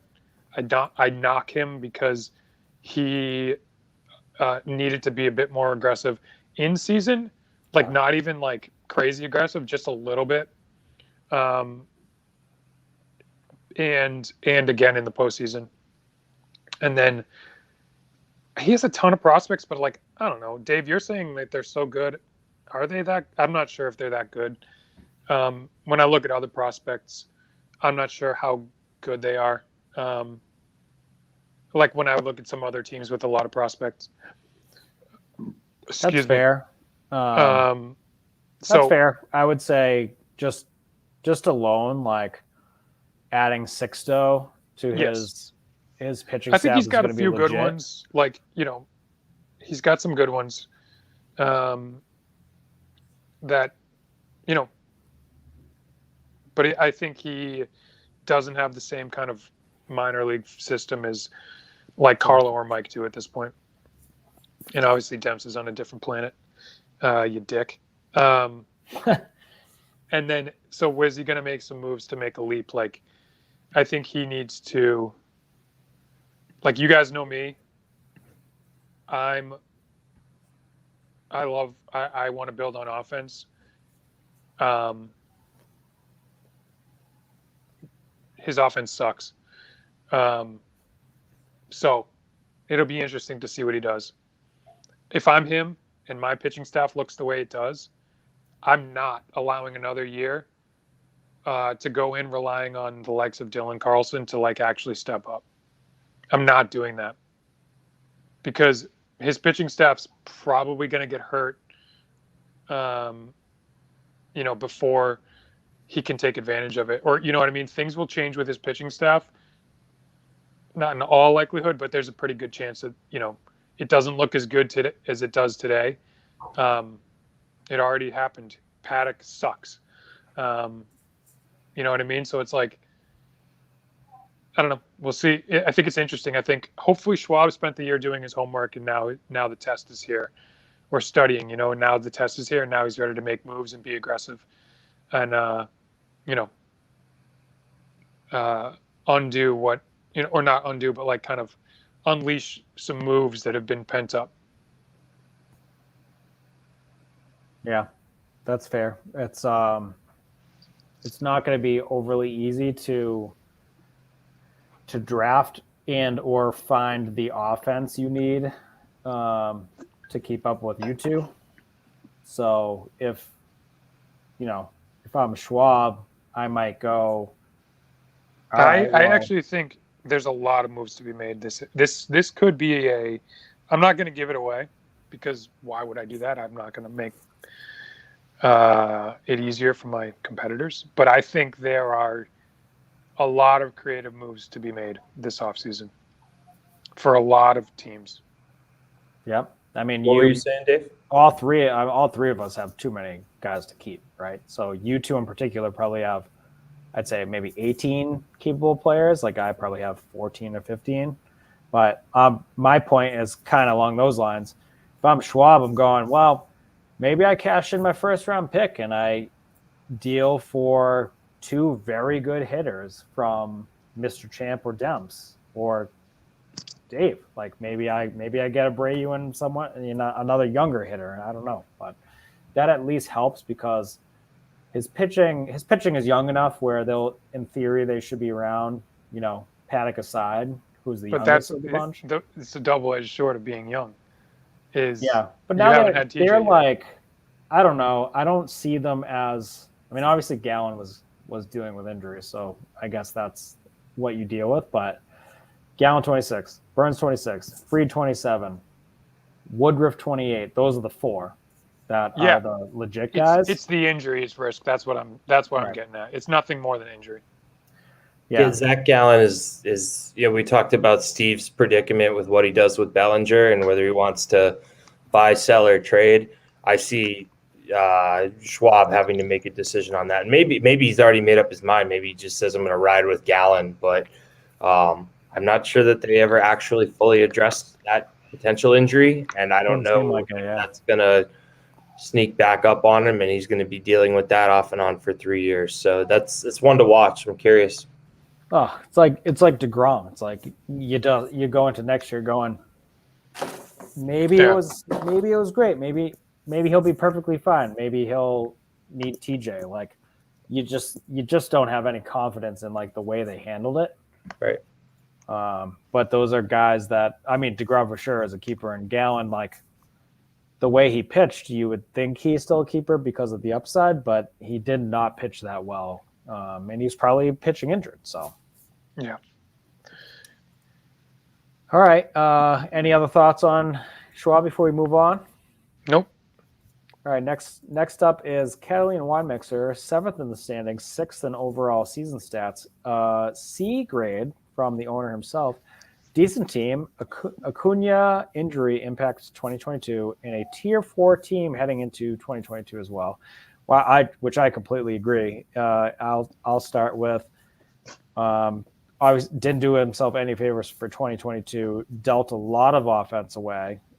Was basically the best offensive team for a while until he made all those moves, and he put himself in a great position for like 23, 24 on the pitching side. I think he's in a great spot to be very competitive arms wise in the next couple of years, but he's probably got a bridge year or two before he's back to the top of or at least definitely in the top of the league. Definitely, like, things would have to go really right for him to make the playoffs next year. I don't know that I'd go that far. I think he has a decent chance at filling in one of those playoff teams. I think that you're going to see other players other fantasy owners be more aggressive in trying to get that 5th and 6th spots than Austin will. I think Austin has kind of a 2 to 3 year plan, as Dave indicated, with That's fair. that he has coming up. So I think that you're going to see Austin hold those bullets to fight another day, because the 5 arms that he has coming up, I don't think he's going to want to start their clock, and I don't think that his team is ready to get up to that next level. So it'll be interesting to see what else he does, right? I think he would even admit that he had a bit of a learning curve in coming into this league, right? To understand how we value pitching versus other leagues. So he's a year older, year wiser, year more ingrained in how this league operates. He's got a young squad.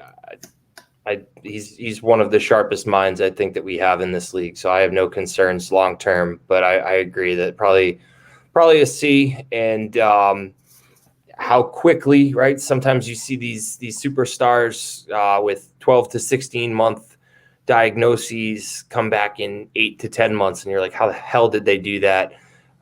For his sake, I hope Acuna comes back sooner rather than later. But more importantly, when he comes back, I hope he's healthy and still aggressive on the bases, because running is so important to his game that if he's only got one wheel, he becomes a far less, right? I mean, he's a 5-dimensional bat, five tool player right now, and if that knee doesn't come back all the way, he could easily become a 3-dimensional player, and that's fine. It's still very good, but that's not a top 5 overall player in our game. So I think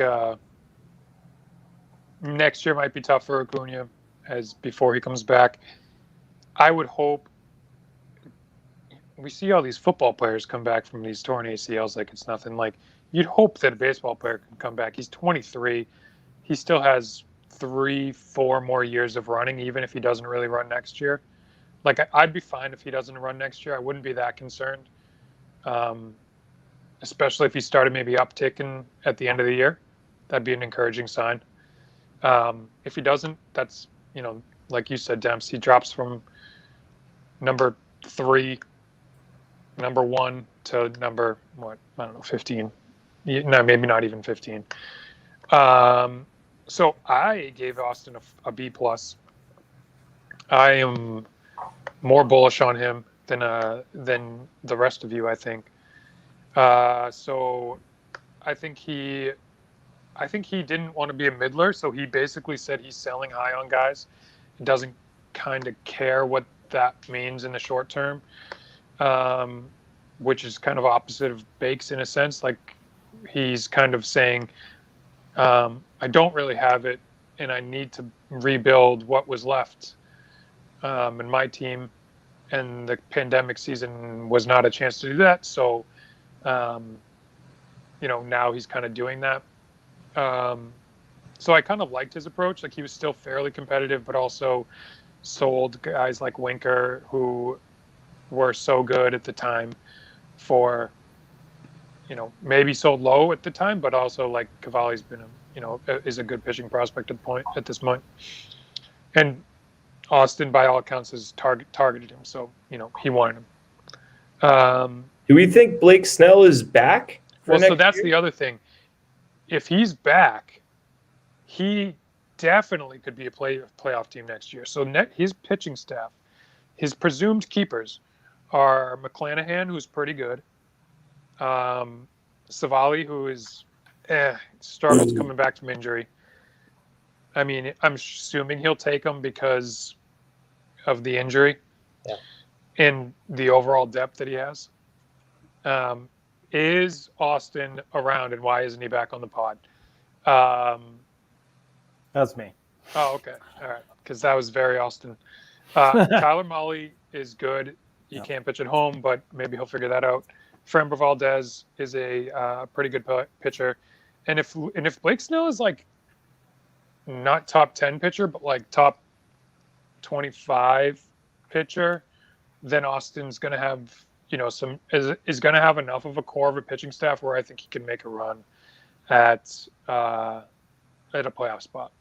When I was shopping Clevenger before the deadline, Austin was one of the 3 teams that I targeted as far as there's a fit and I could see interest. And he was very upfront and very quick to tell me that he had no interest, and I completely respect that. But I still do look at that team and I'm like, even if you're not making a push for next year, what I was asking for Clevenger, the rights to Clevenger next year, essentially wasn't that high of a price. And even if it was, I'm going to trade for the guy to then move said guy, I just have the ability to house the body through the end of the 21 season. I still think that could have been on the table and given him some extra ammo.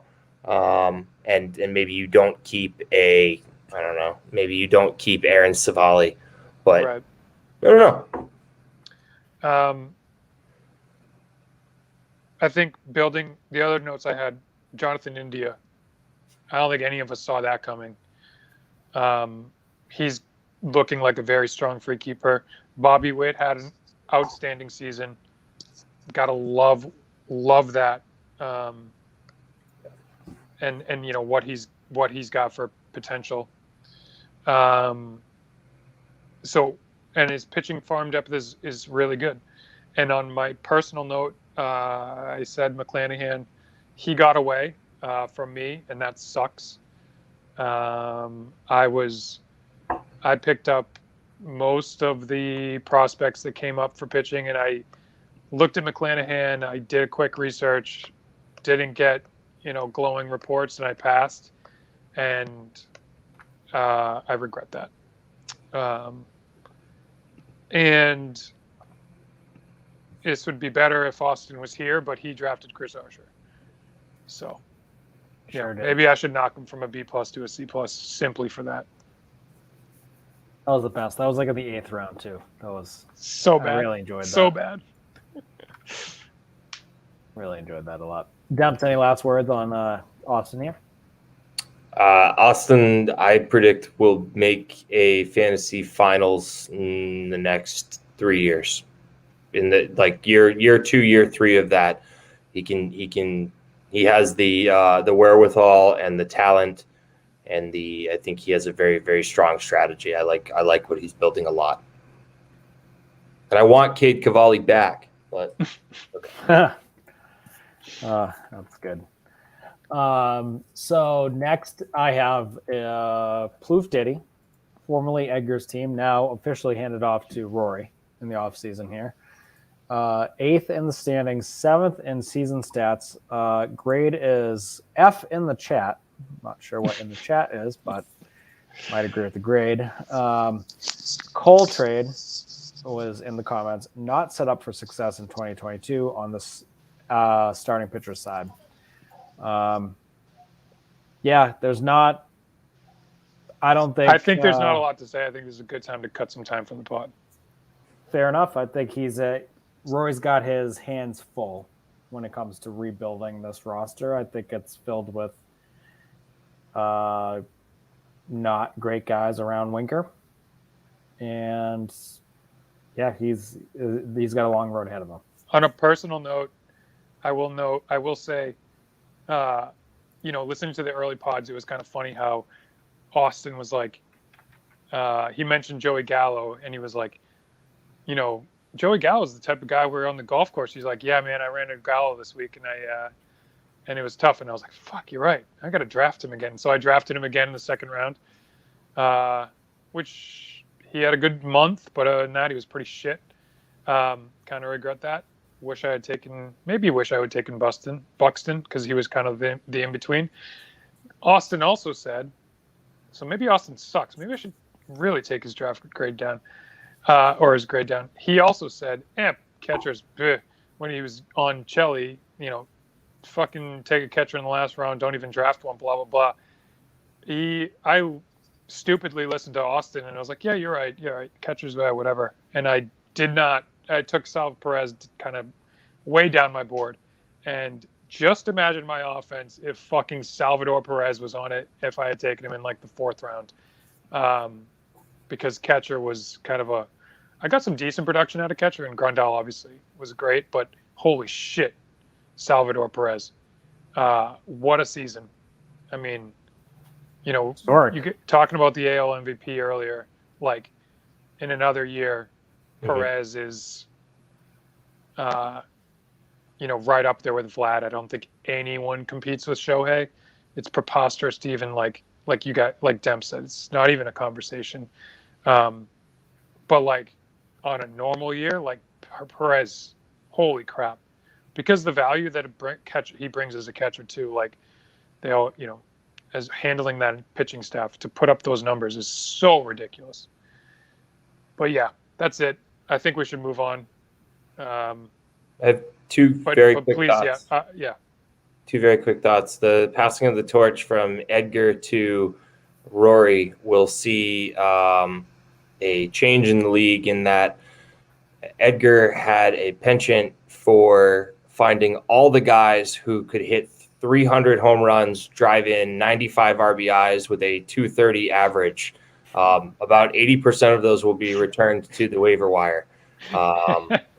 And the other thing I will say is that when I issued this statement about the Mujica's name change that I put a lot of time and effort into last week or 2 weeks ago, nobody caught on to the fact that the address and phone number that I listed as my Mujica's office was actually Rory's work address and Rory's direct line at his work. Wow. And I was really hoping somebody would actually call it.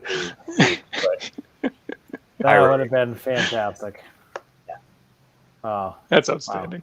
Wow. That is outstanding. All right. On that note, let's move it on to the next one here. This would be Chico's bail bonds, aka Ruben here. I'm sure you guys are ready for some commentary on this one. So ninth overall in the standings, ninth in season standings. Grade C. I would grade that as a Jag. That's definitely a Jag grade. Right down the middle. Had some generally tough luck after being an April legend. Basically took his April lap. This is me talking now. Took his April lap and basically got put into the ground by the fantasy gods for taking an April lap. Back to commentary here. Austin Riley becoming a stud in 2021, a big takeaway. Alec Baum, huge step back, picked up a criminal.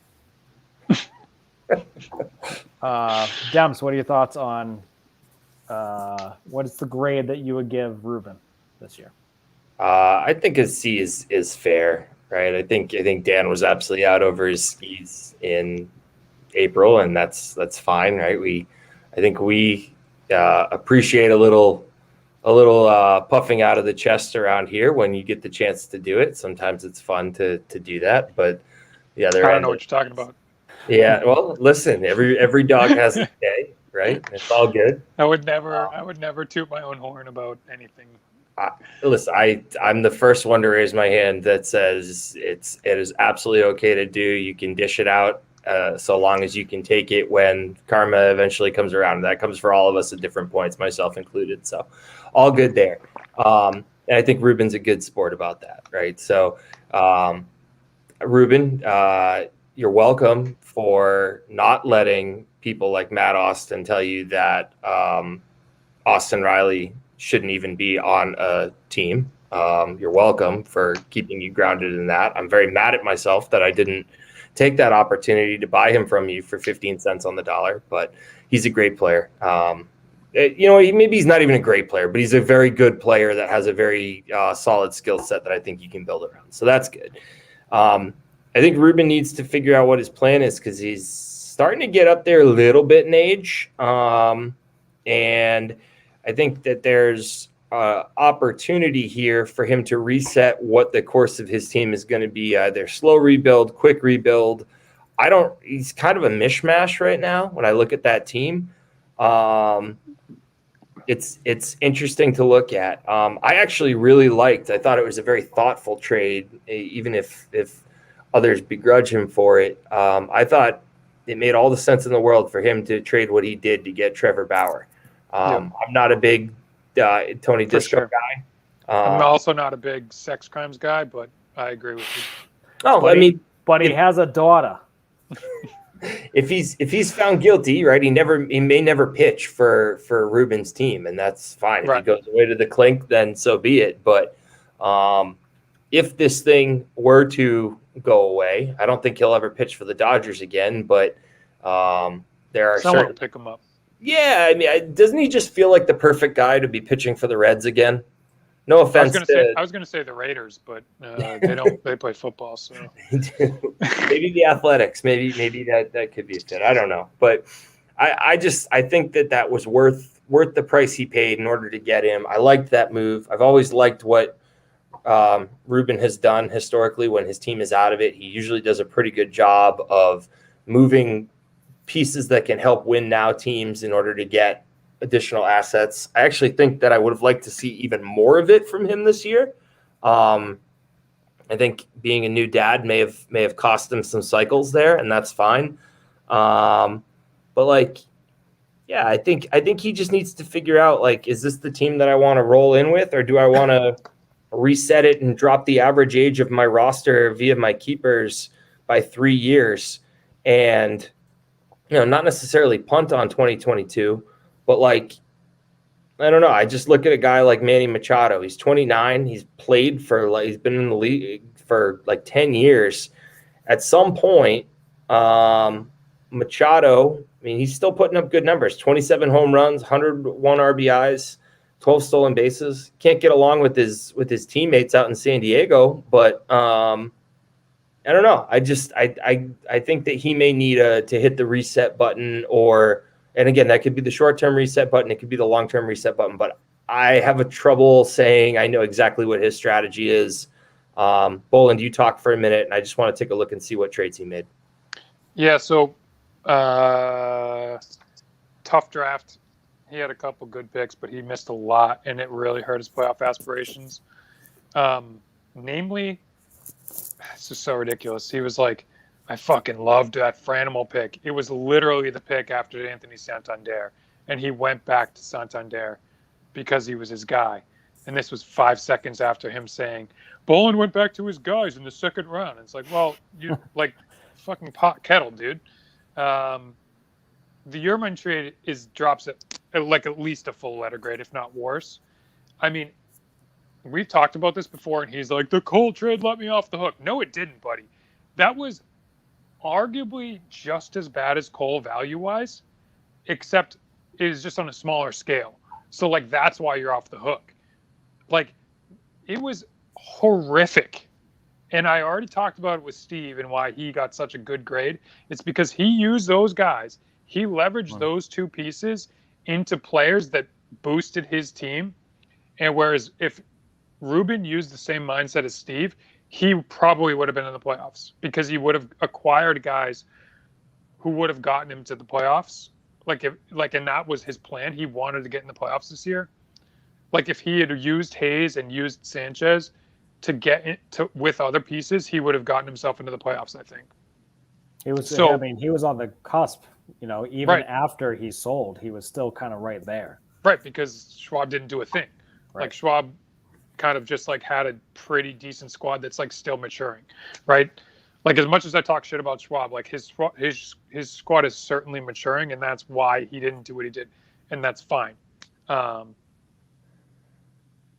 So, I think Ruben, like falling in love with a guy who couldn't get a hit for the previous 3 weeks before you traded it with him was like patently absurd.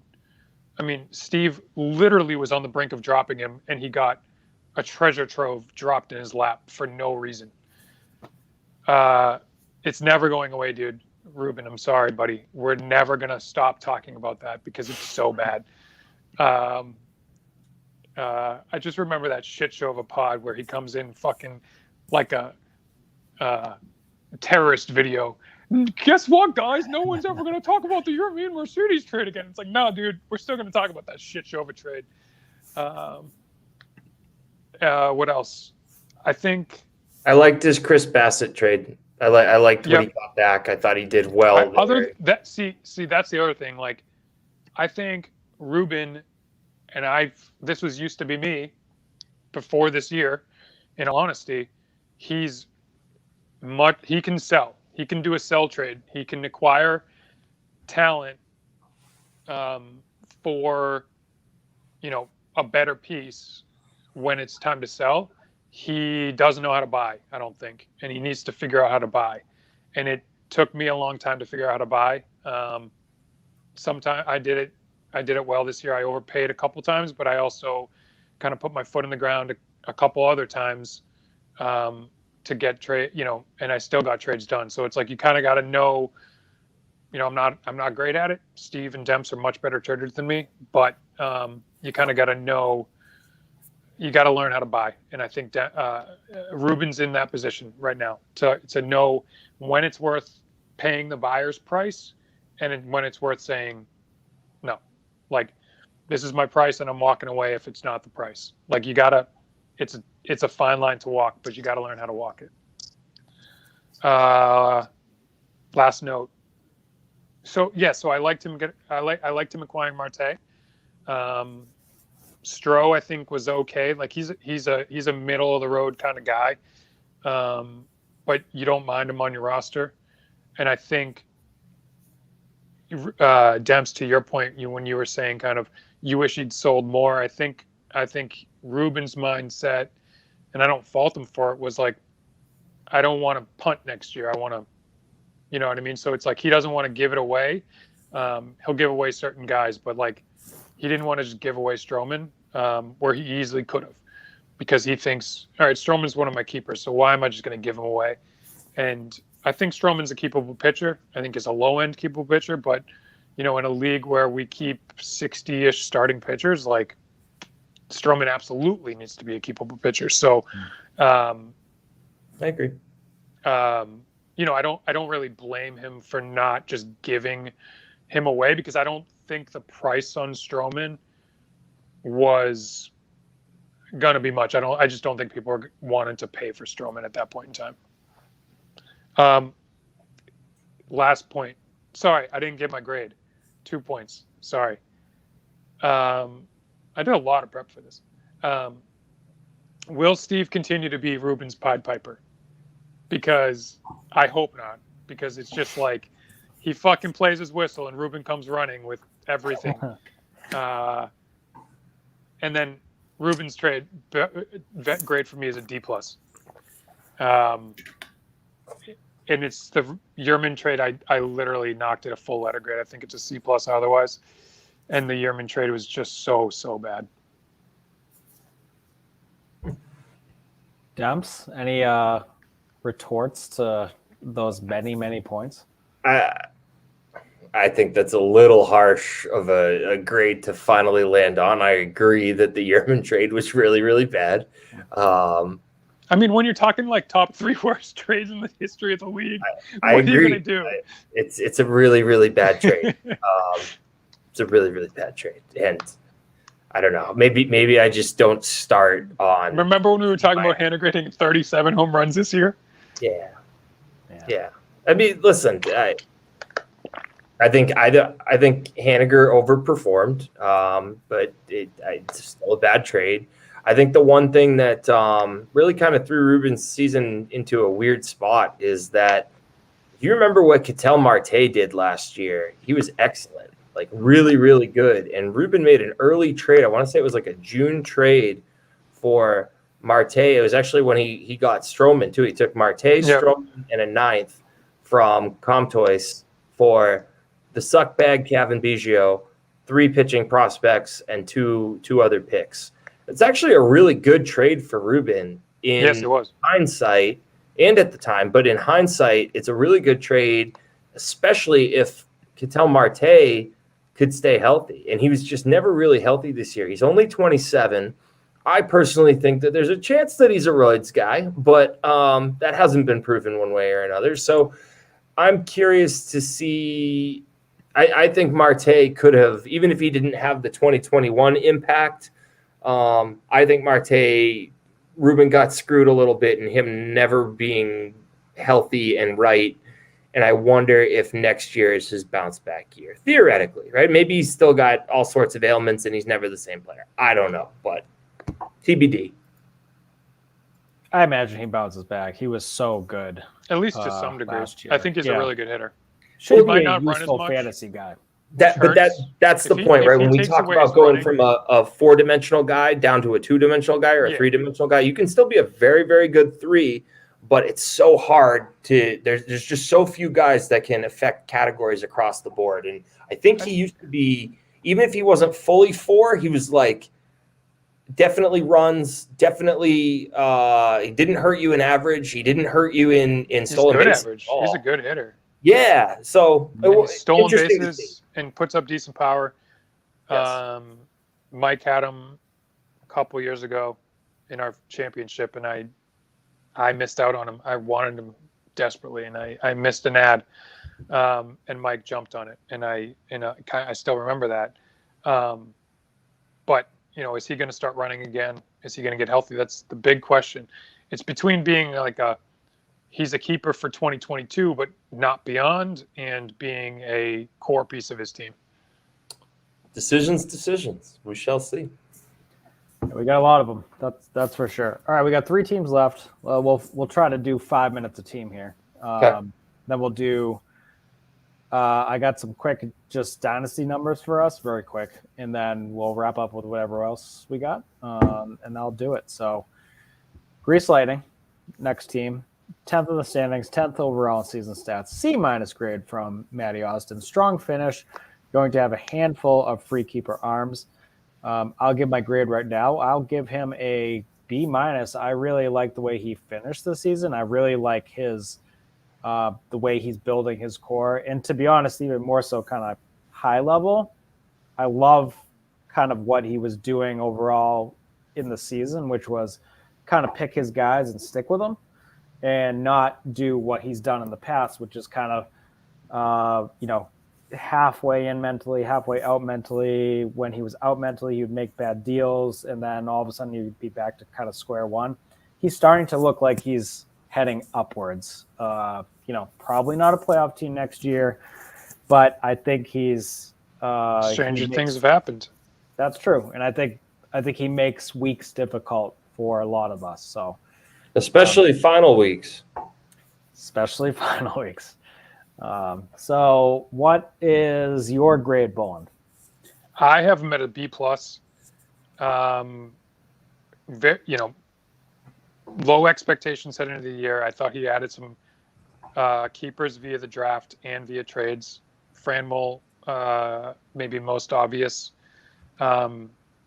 as kind of like a nice power bat to put in his lineup on a keeper.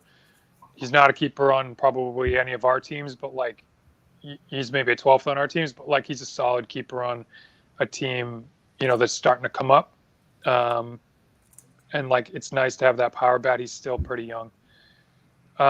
His offense was inconsistent, but it had some massive weeks, which really, he hurt me. The one time I played him, I was pissed. You guys, I bitched to both of you. I think he really hurt the 3 of us down the stretch. Which, yeah. So Tucker's a stud. He's an anchor for the team. It's tough to get studs, and he has one. And to your point, Dave, I don't think he's going to give him away. I think he's available for trade, but it's going to take a pretty penny which maybe isn't the same as in the past, which is good. He shouldn't trade him without getting a lot for him. He should trade him to me, but not to you guys. I love his pitching free keepers. I absolutely love it. I think he's actually in an awesome spot. I think he could make the playoffs next year with some luck, because he essentially can go into the season and only have to draft bats, and bats are so much more prevalent in the draft than pitchers are. So like he's kind of zigging when everyone else is zagging. Like, so he literally could get lucky and have a competitive team next year, based on kind of an unprecedented number of pitching free keepers. They have to perform, but like I think there's an outside chance of that happening. I think he missed the Pablo trade. He probably should have done it, and gets probably his one regret, just because of the injury, and now he has to deal with that. Robbie Ray, he didn't get great value on him, but I don't think that was a tough one, because like I know I was kind of in, but I was skeptical. Espino performed after that trade, so like he's going to feel better about it than we kind of felt at the time, because Espino's taken a step as a prospect. But like I think that in general, like people were skeptical of Robbie Ray when he made the trade, and I don't blame him for making the trade, because he was also probably skeptical. But like, man, imagine if he held out another month, like he would have gotten insane value for him. Right. But again, that's so hard to do. I hope he builds. Like, I hope he does a better job in the draft. He had a decent draft, but like he drafted Greinke in the first round last year, which made no sense. He turned him into a good trade, I think a third and Baez or something. But like, why is he drafting Greinke? He doesn't have playoff aspirations. Like, he should have drafted Brandon Lau or something like that, or a prospect. So it'd be interesting to see what he does with his top pick this year. Dems? I want to compliment him first and foremost on doing a really good job with his minor leaguers that he drafted. He actually sniped me on Alek Manoah, which that one hurts. But I feel like he was more prepared this year for that side of the draft than in years past, which it takes an extra level of commitment in order to get there. But I think it's going to pay off in spades for him here. So good job on that, Nick. I think Nick has some interesting choices to make, right? I've kind of leaned in on the idea of what difficult decision will folks have to deal with, and he has a couple of them. First and foremost, Adalberto Mondesi, right? The Royals have already kind of come out and said, I'm not sure that he's a 150-game player for us next year. I'm not sure he's ever a 120-game player for us next year. He might be limited to 100 games. That can change, right? And if they start to feel really good about where he's at, so be it. He's only 26. That may be a problem that goes away, but that's something to consider, or at least watch. And then he's got some other young guys who are big prospect names from a couple of years ago that really haven't blossomed. Gavin Lux, 245 average, like 7 home runs, playing for the Dodgers. So you know that if you got a Dodgers guy, he's playing 80% of the games at best, just because they have so much freaking talent and they want to keep their talent healthy for October. Is that a keeper? Is that someone who, you never want to feel like you gave up on a guy a year too soon, but then the other side of that is Carter Kieboom's on his team, and I don't feel all that confident that Carter Kieboom's shown me anything he's actually going to be a stud or even an everyday regular for the Nats. Like, maybe for the Nats because they literally have the worst farm system in the league. But so he's probably going to get his opportunity, but at the same point, like, does he lean in on Carter Kieboom, or he's like an 8th round pick at best? He has to throw him back. I think so too. I agree. But Lux is maybe a different question. Like someone might take a chance on Lux earlier. Yeah, or I mean, this is again we're saying that with the perspective of September 2021. Right. 6 months from now, when we're going to make these decisions, if he's had of course, a lot unbelievable changes. camp or Yeah. who knows? Yep. So No, I agree. These are the same. I had enough notes, but yes, I think you nailed a lot of the stuff. I like it. I think he's in a good position, though. I agree. I think his farm is in better shape than it's ever been. So good job, Nick. And I honestly don't think you can underestimate the fact that he has a stud.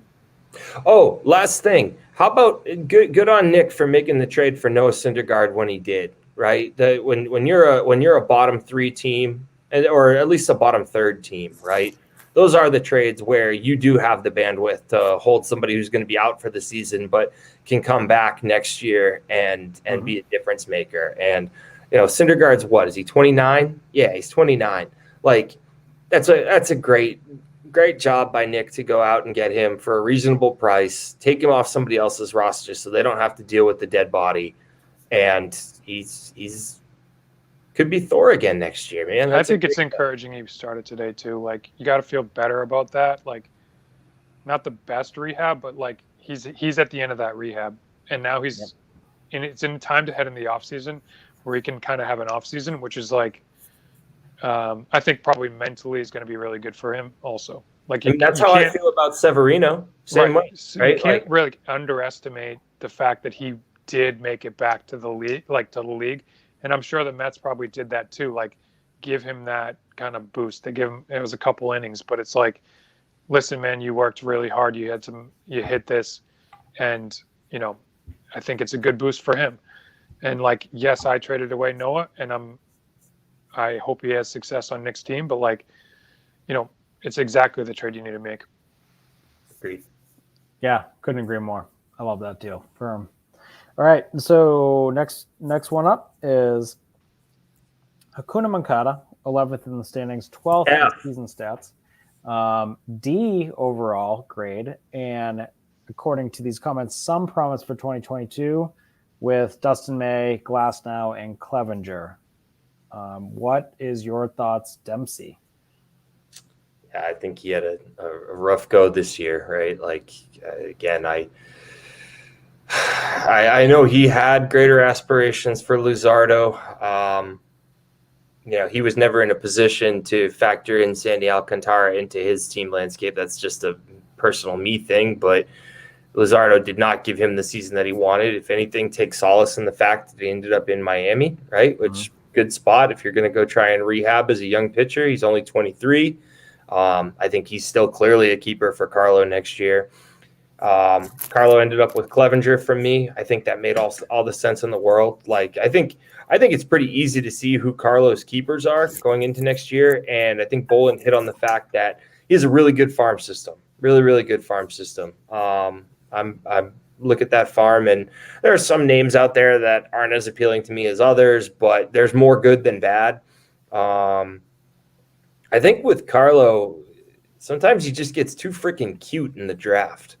He does things that I'm like, it's almost kind of a style points pick and not enough meat on the bone, if that makes any sense at all. That's just kind of the sentiment I get away from his last couple drafts.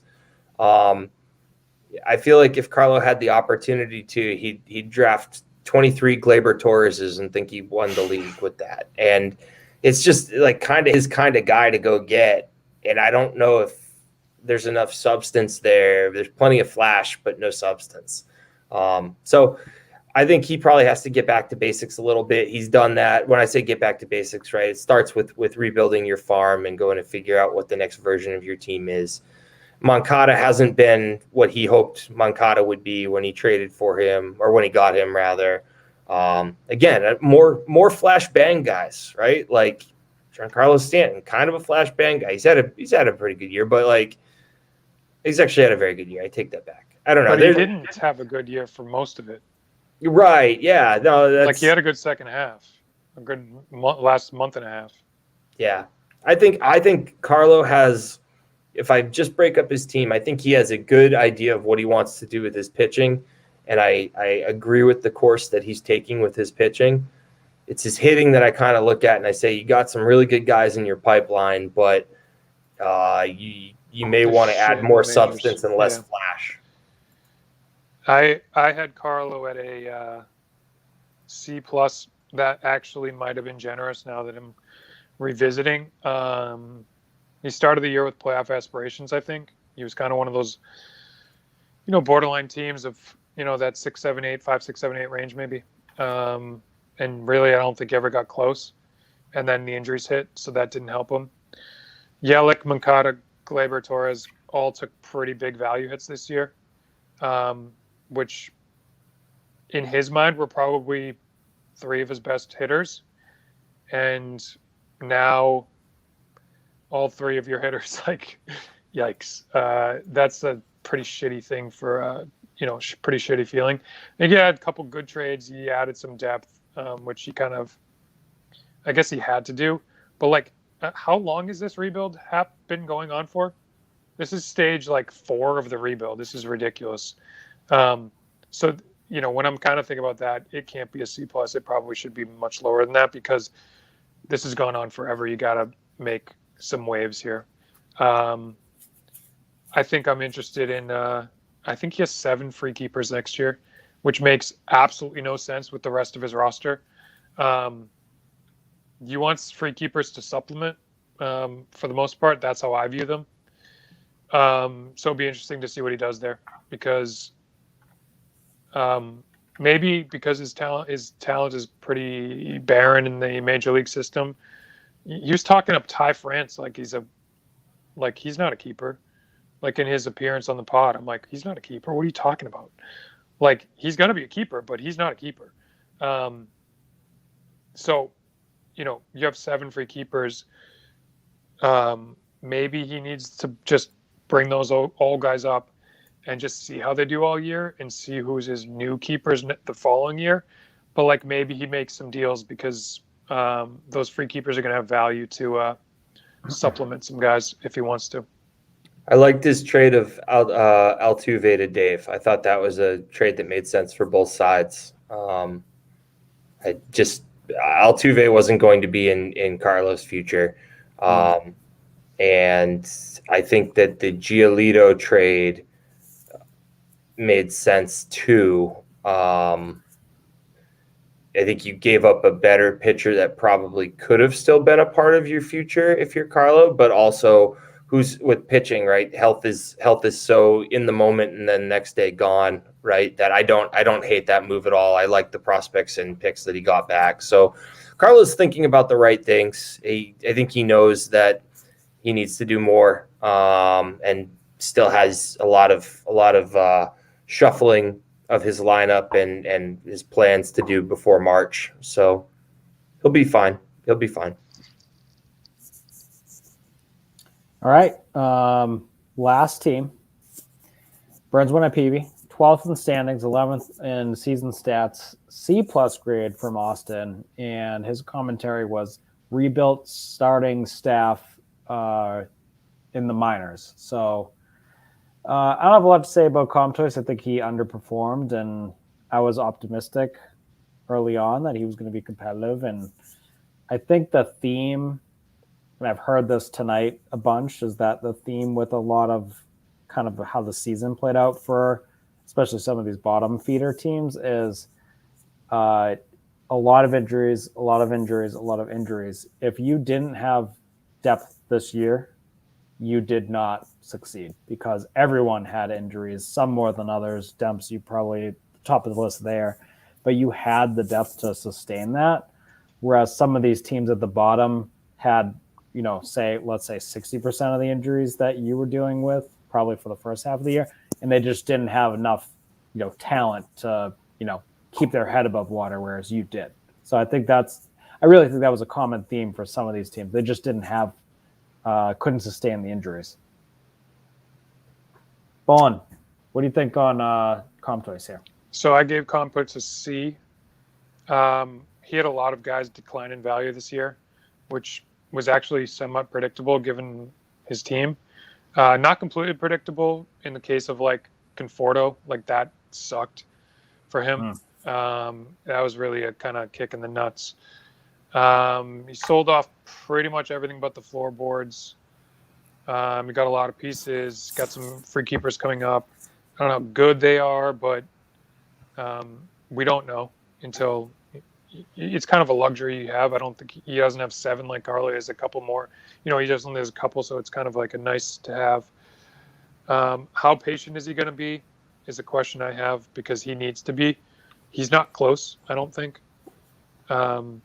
It's tough to even find keepers on his team beyond, like 6 or 7 guys.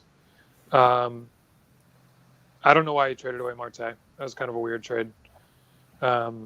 He got Kevin Biggio. Like, I hope he's not keeping Kevin Biggio. Like, so that's why I didn't understand that trade. I hope he is keeping Kevin Biggio, because there's no way in hell I'm taking Kevin Biggio. Yeah, it's tough. He sucks. So I think he did a good job of kind of getting, I think the Gray trade he did, I gave up a lot for Sonny Gray and what's his name? Kenley Jansen. But I was nervous that Gray seemed to me the last pitcher to be had, so I was nervous about anyone else feeling like they needed to get him. So I just made it happen. I think the interesting thing for Comtois is his he has Goldschmidt, Arenado, and Story left. And then you've got like Grisham. And like those are kind of like his offensive pieces that are like decently rated. Those first 3 guys are either old or like Story's okay, but like what is Story? I don't know. He's going to be like a 29-year-old shortstop going to a new team. Shortstop, while there is like deep, but like, having 2 shortstops is not a bad thing, I think, because they're very good players.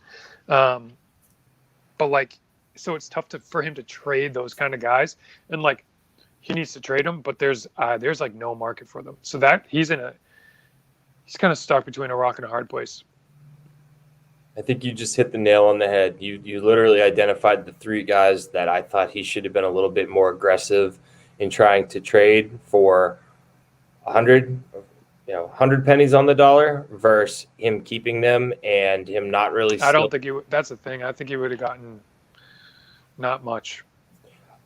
Well, I disagree. I think he could have gotten something for like a Goldschmidt. I certainly think he could have gotten something for Story, because you're selling the now, right? You're selling a player that would improve a contender's team now versus the market. If he tries to move those guys in December or March, or if he keeps them and then next year, you're looking at a 36-year-old Paul Goldschmidt, a lot of miles on him. I think he missed a window on that, candidly. But yeah, I don't think he's in some completely screwed position having Trevor Story on his team going into next year. I feel the same way about Arenado.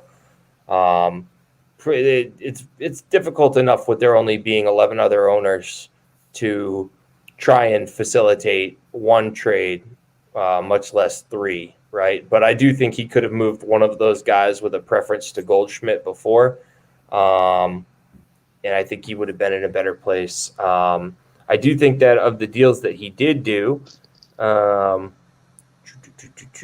like moving Justin Turner made all the sense in the world. Another win-win, right? Team that needed a guy short term, somebody getting another pick.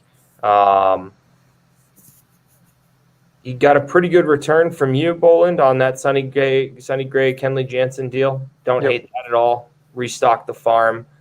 I'll be surprised if Dave was talking about the top 50 and top 100 prospects across people's farms. I'll be surprised if this isn't top 3. I think fairly highly of his farm.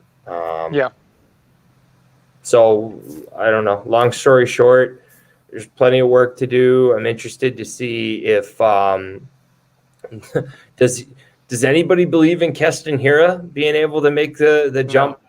I gave him. I got a little. Like I think I got a little value for him in that deal. Like, but he wasn't nothing. Like he was like, yeah, I'll take a chance, because at that point he kind of came back, and it was like kind of a good time to get rid of him. But it was like wow, I can't believe I got anything for him. Like, he didn't move the needle much. It was a small piece for sure. And again, it's the same type of thing that, like we were talking about with Nick. He got Thor. You take a chance on a guy like Jorb, right? Because he could come back and hit 40 home runs again. But I guess the question that I think he's going to be left with when you look at his keepers, right? Unless he certainly he can make moves to make the landscape otherwise, but I think he's kind of left with trying to decide after you, right? You said Goldschmidt, Story, Arenado, Grisham, right? I think he's going to be left with, do I keep Hira or do I take a ride on the Nick Senzel train? And I don't know which one I would choose at this point, to be honest with you. I've lived too many lives with Nick Senzel, and the guy breaks his fingernail every other freaking at bat. So I don't know. That's one to watch. And Mike's a smart owner. He'll let's be honest, right? Mike is less interested in winning championships and more interested in building teams that just absolutely mash your face in with home runs and RBIs. So I have no doubt that, maybe the latter can help him achieve the former, but he'll put together another freaking softball team that is just pumping 35 home runs a week. It'll be fine. Oh yeah, I'm sure he will be, and I don't think he's had many losing seasons, so it's he tends to bounce back pretty easily in these 12-team or 12-keeper formats, and yeah, I'm sure that he'll be back. But he's got the cards are stacked against him a little bit here, that he doesn't have as many assets as like a Nick right now. So we'll see. All right, so I have dynasty player rankings, not prospect rankings. Although I do think we should do a prospect show in the offseason. That'd be fun. You and Austin certainly can carry that conversation. I know that. And we should probably do some farm rankings. I think that'd be cool. But let me give you some numbers on just top 50 and top 100 dynasty players for each team. I think it's just something interesting to look at, and I don't think it's going to be overly surprising either. And then we can wrap up unless you guys have anything else you want to talk about. So top 50 players overall from a dynasty perspective. Go right down the list. Dempsey got 11. Bolin, you got 8. Steve has 7. Schwab and I have 5. Bakes has 4. Carlo has 3. Ruben has 3. Compton has 2. Austin 1. And Nick 1. These are just top 50 dynasty players overall. So, Demps, that puts you at 22% of the top 50. Okay. Not bad. And Bolin's 16% of the top 50. Again, not bad. And then let me do the top 100 as well. So, Demps, you have 16, Bolin 12, myself 11, Schwab 10, Steve 9, Carlo 8, Bakes 8, Compton 7, Austin 6, Nick 6, Ruben 4, and Rory 3. So and this includes prospects? Yep, includes prospects. So these are just the top 100 rated dynasty players, consensus rated dynasty players on the Fantasy Pros site. So, Did Jordan Romano make the top 100 or top 50? My God. I did make a quick note that Winker was right at 100. So good for Rory on that one. But yeah, Demps. I saw Eric Cross at Winker at 38 and almost puked. Yeah, it's high. Demps, you have 16% of the top 100.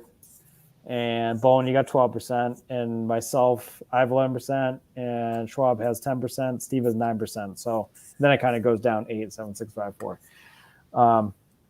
Interesting numbers to look at. I don't think I'm overly surprised that you both are at the top 2 of the top 50 and top 100. It makes a lot of sense.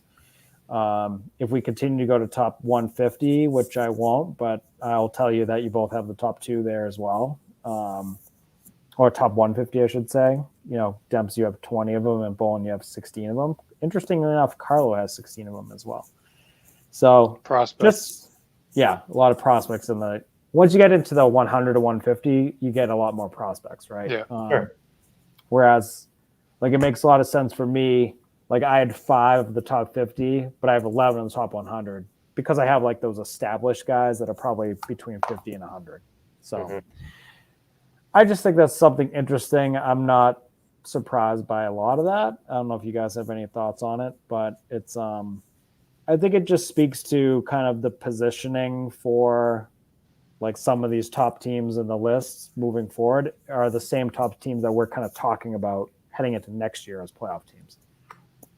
Yeah, I think you nailed it, Dave. I think that was a theme in many of my comments for the teams that I was talking about is what's going to happen next year, because I think the top 4 is very well established. I think Bakes is that next step, just based on kind of his strength of the now. Schwab is kind of right there in terms of if he progresses. And then I think, there's a few other teams that are all kind of fighting to get into that next spot. But the league, in some respect, is like top heavy, like you said about Demps and I together control 38% of the top 50 players. Is that right? Something like that? Like by this ranking, whatever.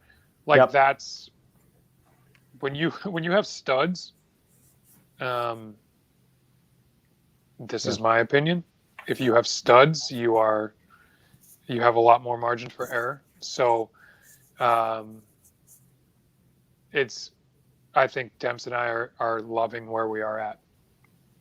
Yeah. 20 of the top 100. So, well, I mean 50 though, because I mean, in some respect, I don't care about the 100 as much as I care about the 50. 19 of the top 50. So 38%. Yeah. Yep. Between two teams, like that's a lot. It's one of those things where would you, as you narrow from top 100 to top 50 to top 25 to top 15, right? It's almost parabolic in the amount of value that they can have. Meaning if you can get more stats out of one player who is truly elite of the elite, I would rather theoretically have, or at least in a vacuum, I would rather have one top 5 player than 2 top 20 players, right? There's probably a little bit of a unique valuation depending on how you build your team.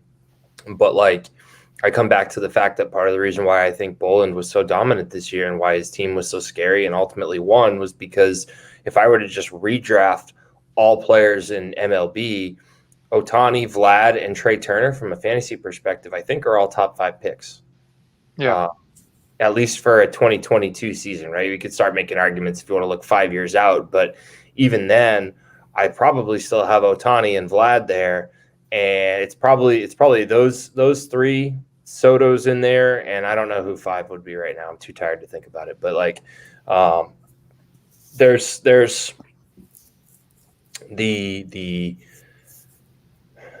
more narrow you push the winners bracket around top 100 to top 50 to top 25, whatnot, the more individual value from an asset perspective there is. So don't tell that to Ruben. Dan knows my stance on Jags, so it is what it is. But I don't know if he'll be making the Jag argument moving forward. I think that one he's willing to live and let die. But it was fun while it lasted. Yeah, it was fun. All right, boys. Hope we get him back in the pod some more next year. I know it's he's got the baby, so it's tough for him. But yeah, I'm sure he'll be back next year. There were some fireworks there, so we need him on the podcast. Any final thoughts before we close it up? Boland? I think I said it earlier. Big thanks to Dave for putting, for taking this league to another level. And I never really understood, I still don't understand, people say I'm humbled to be the champion. I'm not humbled. I'm if anything, I'm pumped up more. However, I do say, to be the champion of this group of players, I think, makes you take a step back and say, do I really deserve it? So from that aspect, it is humbling because, I have great respect for the rest of the league and how everyone, competed this year. So, it's dumb. This is a fantasy league. I'm talking about it like it's, life and death situation, but it is something we invest a lot of time in. And it was great fun this year. I think very excellent competition. Excited to do it again next year, but I need a break from looking at Fantrax 24/7. Constant checking of your phone. Demps, any final thoughts? I don't know. This is my favorite. I've said before, it's my favorite fantasy league. It's one of my favorite things to do with free time is think about this type of stuff. The off season, I agree with what Bolin said. This off season could be very active. I think that there's a lot of things that all 12 managers can do as we assess for going into next year. Things that we should be thinking about. So I'm bullish on that. I'm excited that Rory's joining, if for no other reason that I can find ways to drop Rory's personal phone number at work into league banter, which is fun. But yeah, no, I'm pumped up. Good season by all. I think we're this next year. We have a great group of owners, and we almost have hit our stride as a league as far as what to expect and how everybody can run with the pack in this league. We all know our unique strategies and whatnot, but I think everybody has shaken off any cobwebs or figured out the unique dynamics of it. And I'm ready to roll, man. Give me another week and just to freaking lick my wounds over here from thinking about Antonio Senzatella, but we're ready to roll. The Mohicas will be back. I love it. Yeah. Final thoughts is I'm thrilled that the league was as competitive as it was, and I'm looking forward to another really competitive year next year. Knock on wood, that we actually have baseball, right? Because that's important. But it was a great time, and I enjoyed doing these podcasts a lot because it just meant me just talking baseball with my buddies, which I appreciated. So fun year for sure. Shame I came up short, but you can only have one winner. Have we set a new record for the pod? I think we have. Yeah, by far. Fuck yeah. The three of us, man, we could just kill those pod records. If I wasn't so tired, I could go another 2 hours right now. But in reality, to review the season and to go team by team takes up a lot of time.